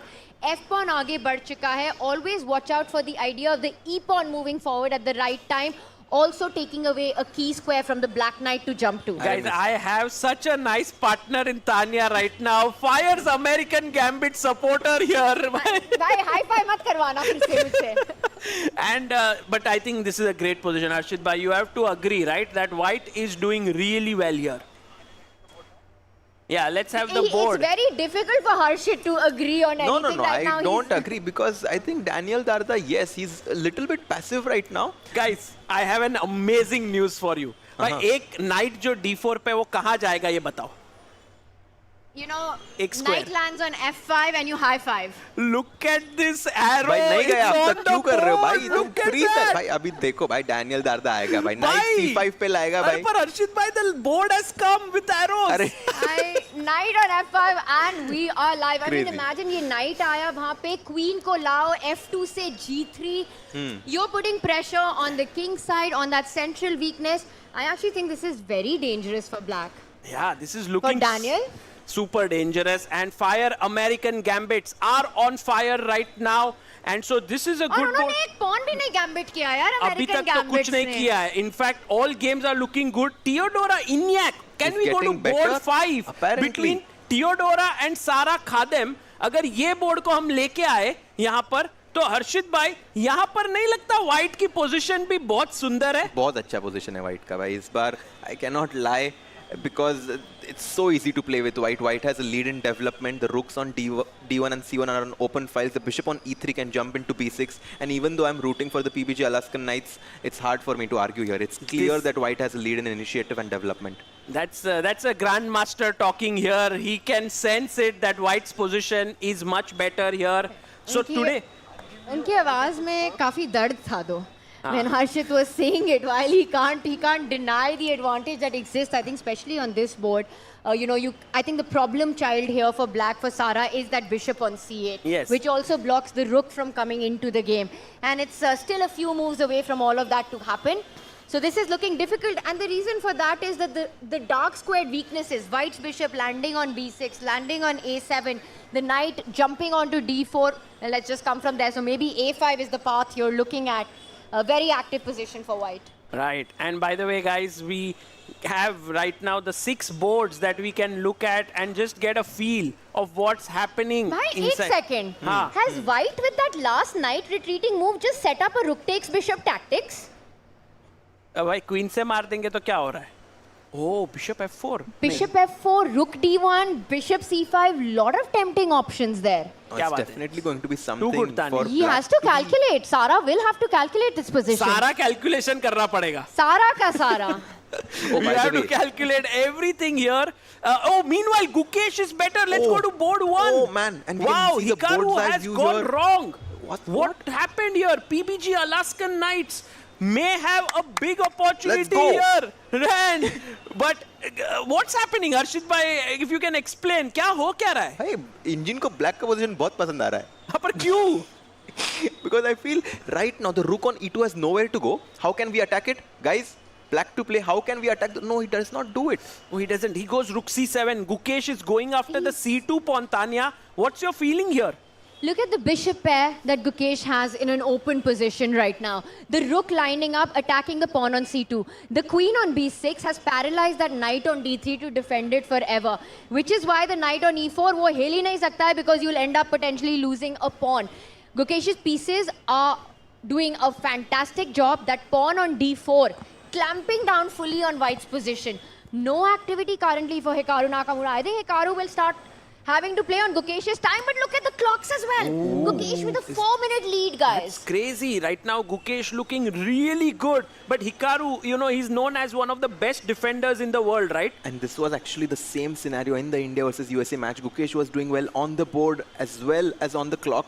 And this is definitely going to give him some deja vu, but I'm sure it's going to improve on what happened in the India-USA match here. I was going to highlight this move from bishop to f5 to g4, attacking this rook on भाई e2. Analysis board लगा दो director साहब, मजा आ जाएगा. Because it would provoke this move from pawn to f2 to f3, and I think that's surely an improvement for black because the bishop on g2 is going to get blunted. No, this is big trouble for Hikaru. And look at him, he's got less time on the clock, but he's really thinking it out. And Hikaru, you're absolutely right, gritty resilience. The hardest player to beat on the planet, I would say not even second to Magnus, up there, right there with Magnus. He's not going to make it easy for Gukesh, but so far, Gukesh is doing a fantastic job. Fantastic job for sure, because if we were talking about this move, pawn to h4 and pawn to h5, it's possible. But look at what black wants. Black wants to go rook from f8 to c8, double down on the c line as you were mentioning. And how does black defend? Definitely. So how does white defend? He does not want to come back with his queen on d1 surely, because it just takes away all the juice that the queen on d2 had. eyeing the square on h6. This looks very good for black. Very good. And the thing is, right, जो ये Hikaru का threat है h4, h5, actually Gukesh can stop it instantly by pushing his pawn as well to h5 at the right moment. He can go on prophylactic mode, making sure कि Hikaru doesn't get counterplay on that right flank either. He can almost pre-move rook c8 right now. Tanya, hitting on Harshit, c2. Yeah. the fact that Hikaru is taking Still so much thinking, time, he's not comfortable. 100% not comfortable. But I want to ask you guys one thing. Everything that happened on the India versus USA match, you know, Hikaru getting the dub in, he won that match, the king throw that happened. And again, I think it was a show. It was fantastic and it got the world talking. I generally think that's great for chess. But somewhere in Gukesh's mind, is this a personal grudge match? Well, Gukesh has to prove himself against all. I mean, he wants to do the best here, right? He wants to beat everyone. Still dodging my question. तो भाई रहेगा ही, उसको तो यहाँ पे हराना ही है Hikaru को, for sure. To be honest, I think Gukesh just comes into every single game with the same mindset. I want to win, and this was very smart by him. You know, it showed the leadership quality in Gukesh as he glanced and looked at all the other games, trying to decide his strategy in this match. But we have a big moment in board number 5, if you can go there. Board number 5, Teodora Iñak is already an exchange up against Sara Khadem. This is looking really, really good. If we can have Teodora Iñak on our screen, guys, she is a very, very strong player. And she's from Serbia. She's playing here for the team of the Fire American Gambits and could get the first win for her team. Exactly. She's just an exchange up. We were Our talking production is saying भाई Hikaru और Gukesh का ही camera रखना भाई है. वही रखेंगे, board हम giant. और कहीं नहीं I am जाएंगे. with you guys. आप board I think हिलाओ. we need to get it back. That's what everyone wants to watch. But ठीक है big भाई. trouble here Let's for go back Sara then on Khadem. this game. 6 minutes. Hikaru ने अभी तक move नहीं खेला है. Because इतना मुश्किल है तुम वो knight d3 से you can't move that. b2 is hanging right now. The knight from e4 doesn't have a square to go to. You move your queen away, you lose connection to c2. वो वैसे ही rook c8 खेलने वाला है Gukesh. Where is the move? I guess. Yes. Let's bring up our board, guys. We need to do a deep dive on this. If we can have our board on the screen, because these are big moments, and let's stay here till the end of the We've match. got some moves. We have some moves. He's come back with his queen, Queen preempting D1. rook c8, and look at the speed with which Gukesh answered. H5. भाई, उसने एक second भी नहीं लिया. Gukesh is like, भाई मैं Hikaru के सामने डरने नहीं वाला हूँ. I'm going to play as fast as possible. This is getting so exciting, guys. And look at this. Black stopped the threat of pawn to g4, and then Hikaru immediately goes rook to d2 to go pawn to g4. Yes, and let's have a look at the crowd. You know, ये game की जो excitement बढ़ती जा रही है. Even everyone's getting super pumped up. And I think they are sensing it कि भाई यहाँ पे कोई result आ सकता है. Guys, आपको क्या लगता है? Will Hikaru save this game? Those who think Hikaru will save this game. Make some noise. No, आवाज मत करना अंदर वाले लोग. Raise अंदर your वाले hands, लोग guys. चिल्लाना मत. मेरे को बस एक ही दिख रहा है यहाँ पे जो who believes in Hikaru. And those who think Gukesh will win, can you make some noise here, guys? Huge noise coming in here. Why a lot of Gukesh fans as Gukesh pushes his pawn one step forward. And he's ready. He's ready to face this move pawn to g4 to capture this knight on e4 and get control of the dark squares. It will be an opposite colored position. Can we have the analysis board if we can show this moment? क्योंकि ये बहुत ही सुंदर moment है हर्षित भाई. ये देखो, pawn to g4, Chop the knight. take, and what were you saying about dark squares? I was talking about this being an opposite colored position, but look at those weak dark squares in the white campus. The square on f4, bishop g5 is going to jump in at some point, and this looks fantastic. Bishop on g5, queen on t6, total control of the dark squares. Wow. Okay. It's total domination, this position by Gukesh. You just have to compare Gukesh का हर piece against Hikaru के pieces के साथ. The black queen much better than the white queen. The two rooks super active, white rooks doing nothing. Hikaru is forcing हो गया a trade exchange. here. Shake, हो गया. And we Takes, will takes. see an opposite color complex now as long as majors are on the board. Queens and rooks are alive. Hikaru is far from drawing this game. But still, the thing is, Hikaru, you know, is very good at defense. So Gukesh will have to play really well to beat Hikaru. It's not easy. ये easy Hikaru नहीं का है. time देखो, 6 minutes. He's now under 6 minutes on the clock. Gukesh will have to put pressure on Tanya. the board and the clock. Hikaru को 1 minute काफी है. वो bullet king है. He plays so well, right? So it's very tough to beat I mean, him. we all know Hikaru's a fan of Samay. So, Arey! you know, with all the time management that he has, that's what I meant. What were you thinking? That way. Samay अच्छा, का समय उसको मतलब Samay time. handling Oh, got it. I was thinking about some other Samay who is now at the peak of his chess career by winning the Super Pog champs. And in this position, White always is going to be looking at this move, bishop takes g6, and opening up the rook from e1. And that's why I think when you have an advantage, a strategic advantage, and you defend against your opponent's threat, your advantage increases. If you have... Sometimes it's important to make these tiki-taka passes, just like in football. Maybe just this move king to g7. Just, you know, making sure that bishop g6 is never an idea. भाई ये जो हर्षित भाई है वो एकदम ऐसे enthusiastic वगैरह रहते हैं, but कभी-कभी इतना deep insight दे देते हैं कि भाई मतलब sometimes you think, oh, then you remember he's a grandmaster. I just forget it often. But I love the move that Gukesh has gone for. What He's did gone he for play? a direct Rook line e2. here, taking advantage of those dark squares. Something will land on f4. But bishop g6 is a threat now. It's a huge threat. Knight हटा दो वहाँ से. Man, हटा दो knight f4. guys, look at this. Hikaru is even getting slightly better here. This move, bishop g5 looked great, Tanya, but the rooks are now lined up beautifully. So bishop takes pawn, tactics everywhere. Knight वहाँ पे hanging होएगा after that. Correct. Exactly. And maybe if the knight moves here, just imagine this situation. I take, Takes. you take, and now at this point, I think this bishop does an incredible job of defending this, and suddenly the rooks are open. White is okay. Exactly. B2 is hanging. I'm still liking Gukesh's chances here. Yeah, maybe. I mean, white You are computer right. agrees with you. Bhai, pawn is a pawn is a pawn. Pawn is a pawn. So ये let's तो सही बात Come बताई. back to the live position. Rook e2, and Gukesh is contemplating over the choice of exchanging the knights or keeping them on the board, but he has to save against bishop takes g6 and linear. Okay, Board we've number got 3. a big moment on our board number 5 right now. Oh, Let's guys, head over. what? Guys, No, let's huge, There's a huge result. news. There's a result that has come in. Yeah. That Theodora Inyak has won her game, it seems. Yes, she She has. has won. And we have one more result. Arjun and Artemiev have Ooh. drawn. Wow. So that means the Fire American Gambits are right now 4-1 in the lead. 4-1 ho gaya score. Which means the pressure is even further on Gukesh and on Arjun on their boards. And also Arjun linear. drew. Arjun ne Linear. draw kar liya. Arjun with Artemiev 4-1. has finished with a draw, so it's all going to come down to Gukesh. But also Lanier, who was much better Lanier with black. was much He's better. now worse. Bhai. अब equal हो गया है. Things are looking bleak for I mean, the look at that. Alaskan But Knights. Richard is pushing. भाई Look at those Richard pawns. Rapport ने space ले लिया है. He's looking so good. But you need look at the board. It's kind of divided. You've got your queen and rook on one flank. Attack आए तो आए कहाँ से? ऐसे Yes, है your Tanya. pawns are going in. Queen c7. Queen c7. But he's not playing it. Are Queen there d3. tactics? Queen It's c7. tricky. The black queen will enter, infiltrate through the white squares. Can we have the board here? ये board अगर आ जाए तो क्या ही मजा आ जाए. Queen to c7 हम discuss कर रहे हैं. And Can we Richard. get our analysis board, Yes, we our have main it. board, and there we have it on the screen. ये Sagar, analysis just board show हो जाए. that line. भाई analysis board आ जाए green color का. तो Queen c7 यहाँ पर खेल सकते हैं. The queen can enter in, attack the bishop and the knight. But this is actually we'll come to it in a bit. So right now it seems as if the American Gambits is a small favorite as they're leading in the match 4-1. Richard starting to get better. What about our icon board? Any developments there?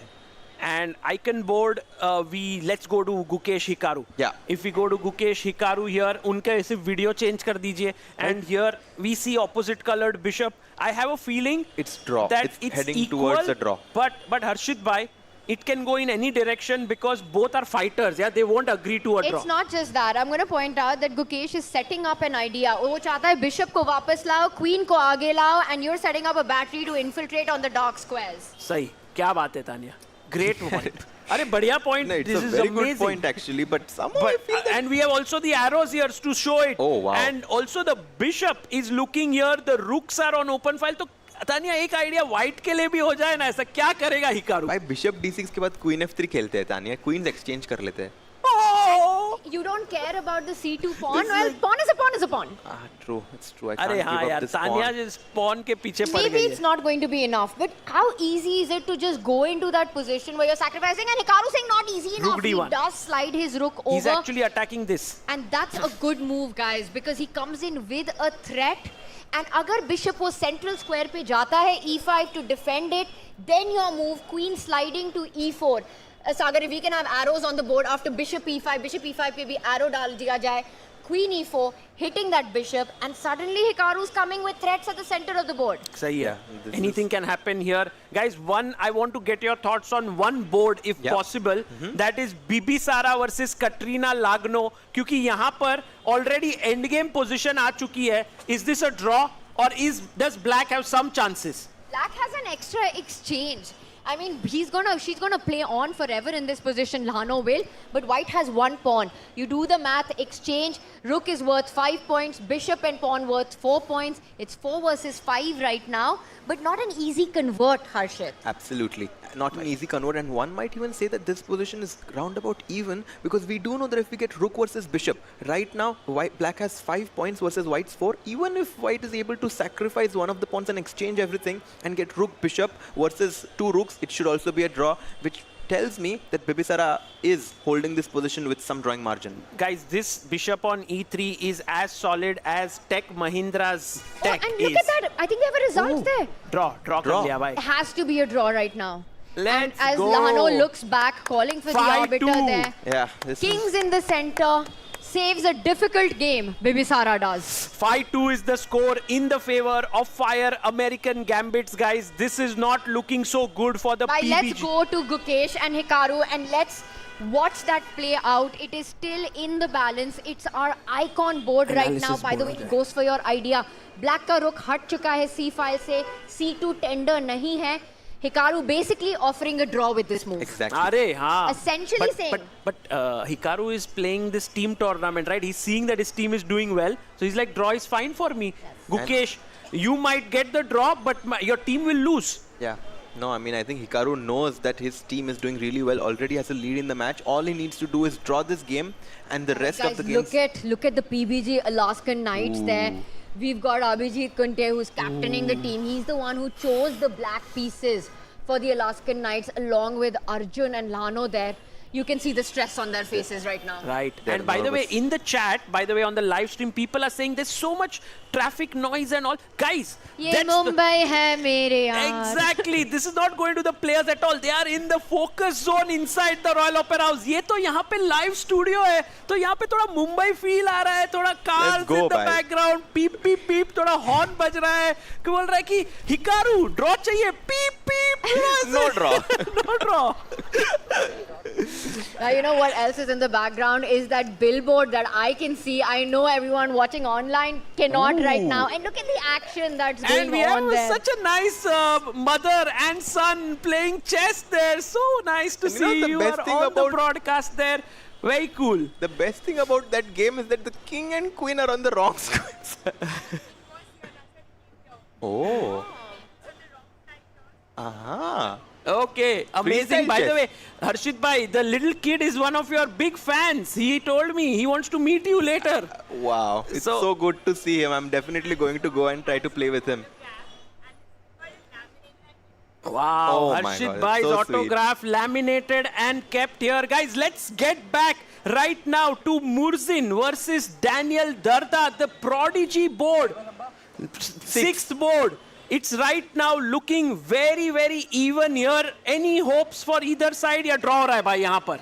ये क्या है सब opposite colored bishop क्यों आ रहे हैं हर्षित भाई Tania here in this matchup? Because, you know, the players are adjusting based on the results that they have. There is one result in favor of the Fire's American Gambit, and that's why Huldar Morozan is like, let's just be solid and make a draw. And Daniel, on the other hand, needs to create chances somehow. At some point, there has to be some player from the PBG Alaskan Knights who burns the bridges and tries to play for a win. Yeah, the PBG Alaskan Knights are the ones who need to bring the fire. Even though they are playing against Fire American Gambit, they are the ones who are on the back foot here in the match. While the Alaskan Knights just need to keep everything under control. And I was just going to make a point, Sagar. There's a billboard right up there. I don't know if you guys here have seen it. of the incredible global chess league, bhai. Yeah. Itna sahi hai. We've got all the icons on a huge board at the back here. सब पीछे देख रहे हैं, कुछ भी नहीं है guys. Guys, पीछे एकदम joking, बाहर. it is That's there, looking it's there. so good. That's looking so good. So right now 3 games are going on. The score is 5-2. Now black pieces. Matlab PBG Alaskan Knights have to win in one of their games to kind of go ahead. Gukesh against Hikaru. Let's have a look at that one. It's And looking... there it is. Look at this. Look at this. It's on the streets, the Oh. busiest streets of Crazy, Mumbai bhai. here. Bhai, Bhai, क्या ही cameraman माहौल OP है. Cameraman Crazy. OP हो जाए भाई. क्या ही shot लिया है. बढ़िया. Too nice. By the way, the And queen. can we have Hikaru versus Gukesh also on our screen? Maybe we can also have the analysis board. Oh, it's a result already. Hikaru is claiming something here. Wait, guys. Draw. He's claimed a draw, perhaps. But he has there been a repetition? What is he claiming Hikaru is on? just saying that position is too equal, tum nahi, and draw. And a draw has He was been asking, agreed. can a draw offer be made? There is a certain number of moves or not. He wanted to check with But that. they played 34 moves, so They 30 have done moves was 34 done. moves. And the arbiter said, beyond 30 moves, kar sakte ho bhai. Bhai nahi bola. But Hikaru then took the queen, offered a draw, which was accepted. Okay, guys, Full result this and also means... another result. Look in the background. You can see there Murzin and Darda talking and asking the arbiters, मैं भी draw That's पूछ also सकता a हूँ draw. क्या? That's also a draw, Only guys. game remaining, bhai. Oh, it's all down eyes. to Rapport versus Lenier Dominguez. Let's go. Let's go. Bring up that Bring the board. analysis board. As we see, the players are still analyzing Bhai, there. this is my hope. Lenier Dominguez. Lenier Dominguez has all the hopes of the PBG Alaskan Knights on his shoulders, while Richard Rapport carries the hopes of the Fire American Gambits. If Lenier wins this game, he gets 4 points. Current score is 4-7. He actually surpasses. Tanya. He surpasses with the black pieces by 8-7. And then Lenier will take the match. उसको सिर्फ 4 points नहीं मिलेगा, उसको जो मांगेगा वो वो मिलेगा मिलेगा। टीम से. That's For the PBG Alaskan Knights, it's all about this board, guys. Look at the pressure position kya hai. Let's bring up our board. We have it in front of us. Let's have the analysis board.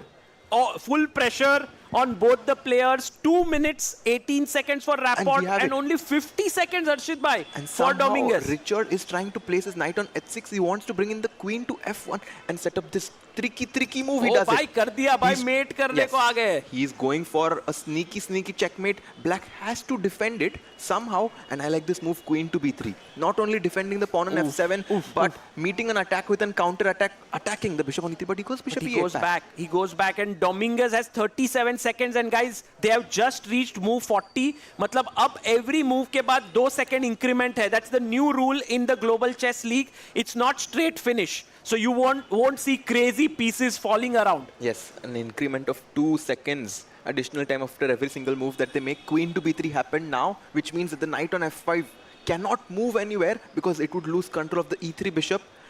The tension in the position is rising. It's equal material, I agree, but the pawn structure is better for black, right? One pawn island for black, whereas white's pawns are slightly broken. One pawn on g5 and the others on e4 and d4. So there is some hope for Lenier here to score the full point, but he will have to play really out of his skin. He will have to look at the scorecard to know that everything is on him, while Richard Rapport would be happy with a draw at any point. All eyes are on him. And look at that, he's setting up a big idea of the queen even coming in at the right moment. Watch out, that 8-7 move, and look at that beauty, Brillante. deflecting tactics here. ये मारा तो queen जा रहा है, अगर queen से मारा तो बिशप नहीं, मर नहीं, रहा है. पहले knight मारो भाई. बिशप भाई. f5 और फिर मरेगा ये. सब कुछ मर जाएगा भाई. सारे pawns attack होंगे. Bishop from g7 eyeing d4 pawn. You cannot take that knight. Stunning move here by Lenier. Look at the intensity with which Gukesh. Gukesh is watching. He's like, please Dominguez, do your magic. Knight to h4.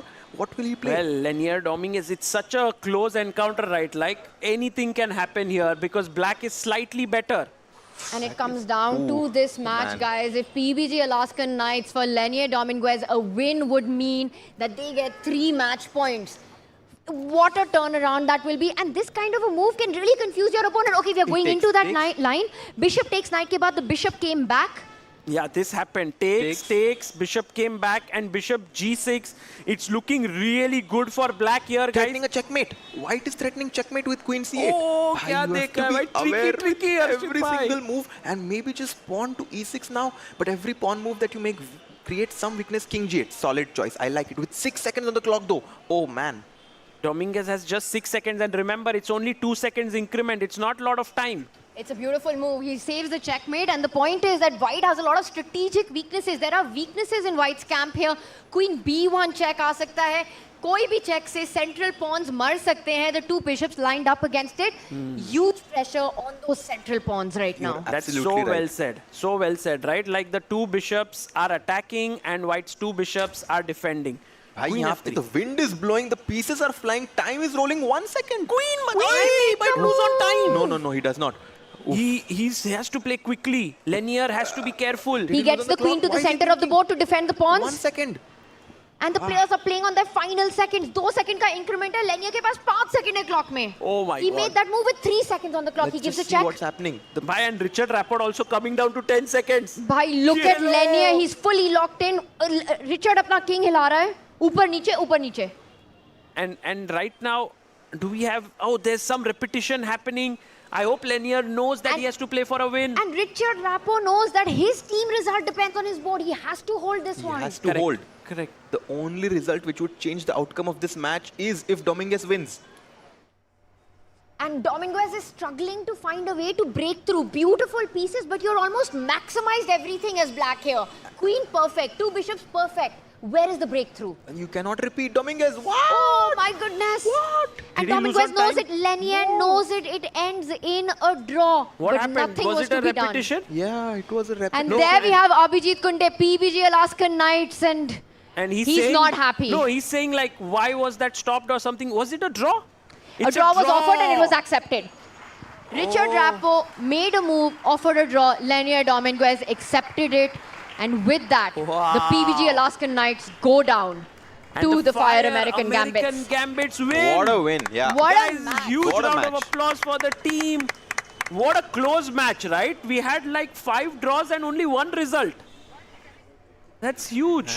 And I think it is so important for the players to know what their team score is to take these decisions. And if I had to make a guess, Sagar, Harshit, I think that's the conversation that Abhijit was having with the arbiters there. Why is there no scorecard? There is no scoreboard there. There is nothing that tells our teammates what is the current situation. Exactly. Do you accept a draw? Do you take those risks?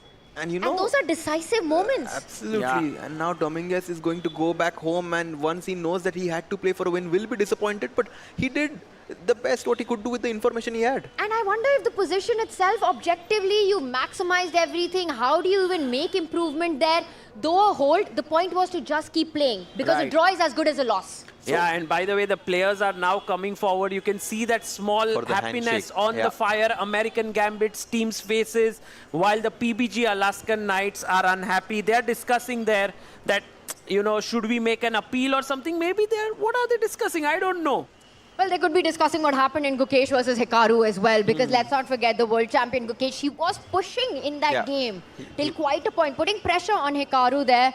But a lot of conversations going on. And I am with the players here. I think you definitely need to know what's happened on the other boards so that you can take the best decision for your team on your own board. So finally, after these 6 games concluded, the score was 8-5 for the American Fire's Gambit, winning against the PB Alaskan. It's only one result, Tanya. Only one result, and it was enough for the Fire American Gambits. Hikaru Nakamura has to be feeling good. He lands into Mumbai at 10 o'clock in the morning, gets the job done for the team.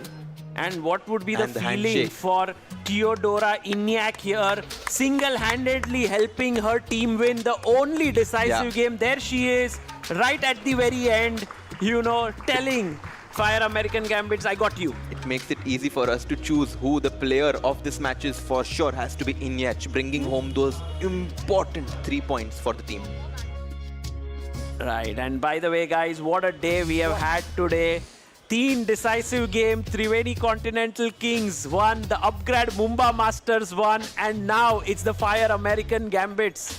Whoa, and an 8-5 victory for the Fire American Gambits with just one decisive board, and it was enough. We'll deep dive into more of the action and also bring you the player of the match.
It's day one at the Royal Opera House of the Tech Mahindra Global Chess League. And what a day of action we've had. And finally wrapping up the last match with the Fire American Gambits, bringing on the Fire on the board in this one.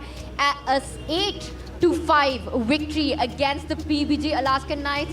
And only one decisive game, but it was enough to get the jobs done and full control on the icon board by Hikaru Nakamura. Yeah, I think Hikaru was kind of in some trouble because Gukesh was playing very well, but he pulled the brakes at the right time and Teodora Inyak got the job done. And Harshit, that was the board which kind of decided the story of the match. It was our superstar women board with Inyak taking down Sara Sadat Khadem. How many times have we seen draws on so many boards? Because I don't think that happens often enough here. So it just shows that how controlled the other players were, seeing by ek ne score kar diya hai, we just need to keep our defenses up. I think this was one of the most, this was the closest match that we've seen today. The other matches had such a big difference in terms of the scorecard, but I think Inyach, doing it in style in this game, had a small positional advantage from the opening, did not let that go, converted it into a material advantage, and then on to all 3 points for Fire's American Gambit. And Sagar, the pressure on the Lenier-Richard match, because it came down to that one at the end. You know, the entire scoreline could have changed. The match result could have been different. How difficult is that for a player? It's so difficult because you're looking at your board, you're suddenly like, oh, is my team winning or losing? You can't take care of so many factors. Somehow, Lenier was trying it, he was putting the pressure, but Richard was very solid. I think a very well-deserved victory for the Fire American Gambits. And this was the board it all came down to. Look at that, head in hands at the end of the match, knowing exactly what the pressure was, what the stakes were. And Harshit, he really maximized everything with the black pieces, pushed Richard to that limit, tried to put threats, but I think Richard just had everything just about in control. Yes, he was slightly worse, but never lost in the game. Yeah, he kind of started taking risks in the opening, but once he realized that his team is doing really well, he pulled the brakes at the perfect time and was able to hold. Here you can see in these positions, Lenier slightly better, but could not really find a way to break through. And then they repeated the look at each other in the end, a handshake, which sealed the victory for the Fire's Gambit. It was a draw by repetition, and we saw the PBG Alaskan Knights, the team that was there, they were not happy with that final result. Do you think there was a feeling by them? We saw Abhijit on the screen there, that maybe Lenier should have played and not repeated in that moment? Yeah, maybe, you know, the coach would always love the player to do their maximum, but I think... I mean, you know, it gives such a big boost for the whole team to have Hikaru Nakamura and their team leading on the first board, and Tanya. Yeah, absolutely. And I have to say, I mean, I read Hikaru's tweet over there where he said he might even join from round 2 because of the time that he was arriving in. But he was ready to go straight out for his team, Fire American Gambits, and it really counted for something to hold off the world champion from a very difficult position. And to find out who's going to be our player of the match with this win of the Fire American Gambits against the PBG Alaskan Knight 8-5, we head over to Arohi in the arena. It's PBG Alaskan Kings all the way. They have sealed the deal. They were the crowd favorites. Hello and welcome to the post-match presentation ceremony. Here with me, we have Mr. Tejas Khode, co-founder and CEO of Fires. Hello, sir. Welcome. Hi. Firstly, I would like to know, what is this association with chess? Why chess? Well, because I personally love chess, and I represent Fires, which is a trading and investing platform. No other sport translates to trading as much as chess does. It's a natural partnership for us, yeah. As a layman, if I had to draw some parallels between the two, probably it would be strategy. You need it in both your world as well as the chess world. Not just strategy, also lots of patience, risk management, timing, and just there's just way too much.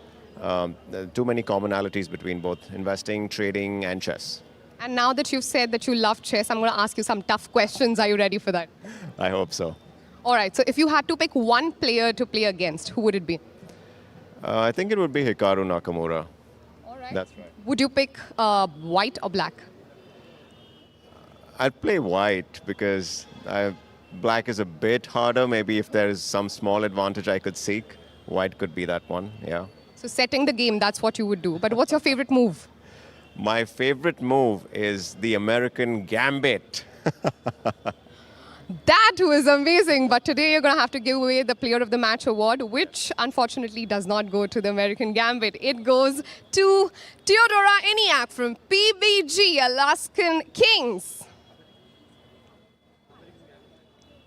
She's from American Gambit. Apologies, Theodora Eniak from American Gambits.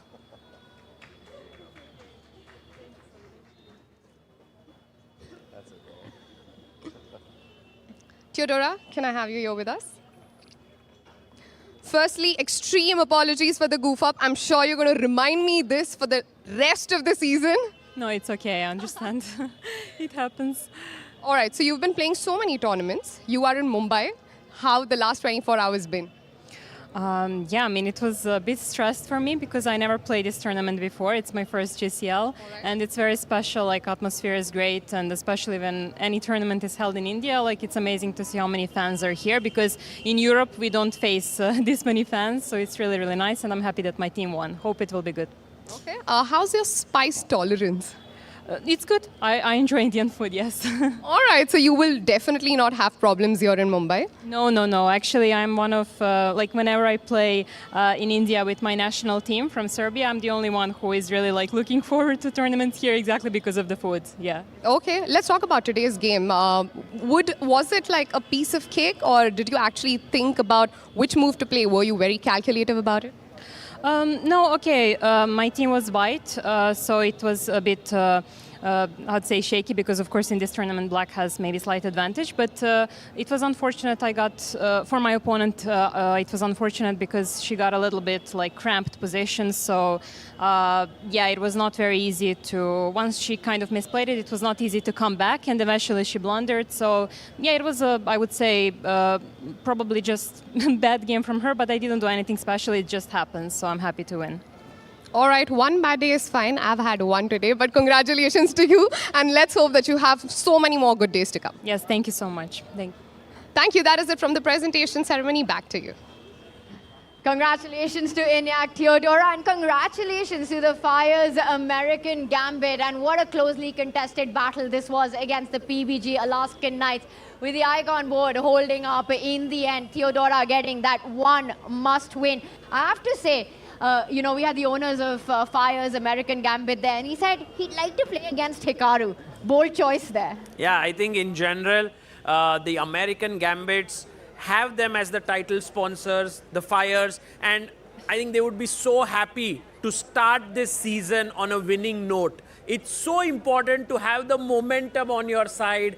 And आज तीन team अच्छे से सोएंगे, they'll be very happy, while the three other teams who have lost are going to say, how are we making this comeback tomorrow? And that's the big one. Let's talk a little bit about the day that we've had, right? We start season 3 here in Mumbai, live from the Royal Opera House. What a journey it's been for the Global Chess League. Dubai, London, Mumbai, 3 iconic cities, 6 icons playing for each of them. Sagar, huge wins today across. Like you said, it's going to be about comebacks. What was the big highlight for you? I think for me the biggest highlight was how the upgrade Mumbai Masters scored 17 points today. They were so good. There was like a thumping victory here in their home crowd, 17-4 against the team of Vishy Anand.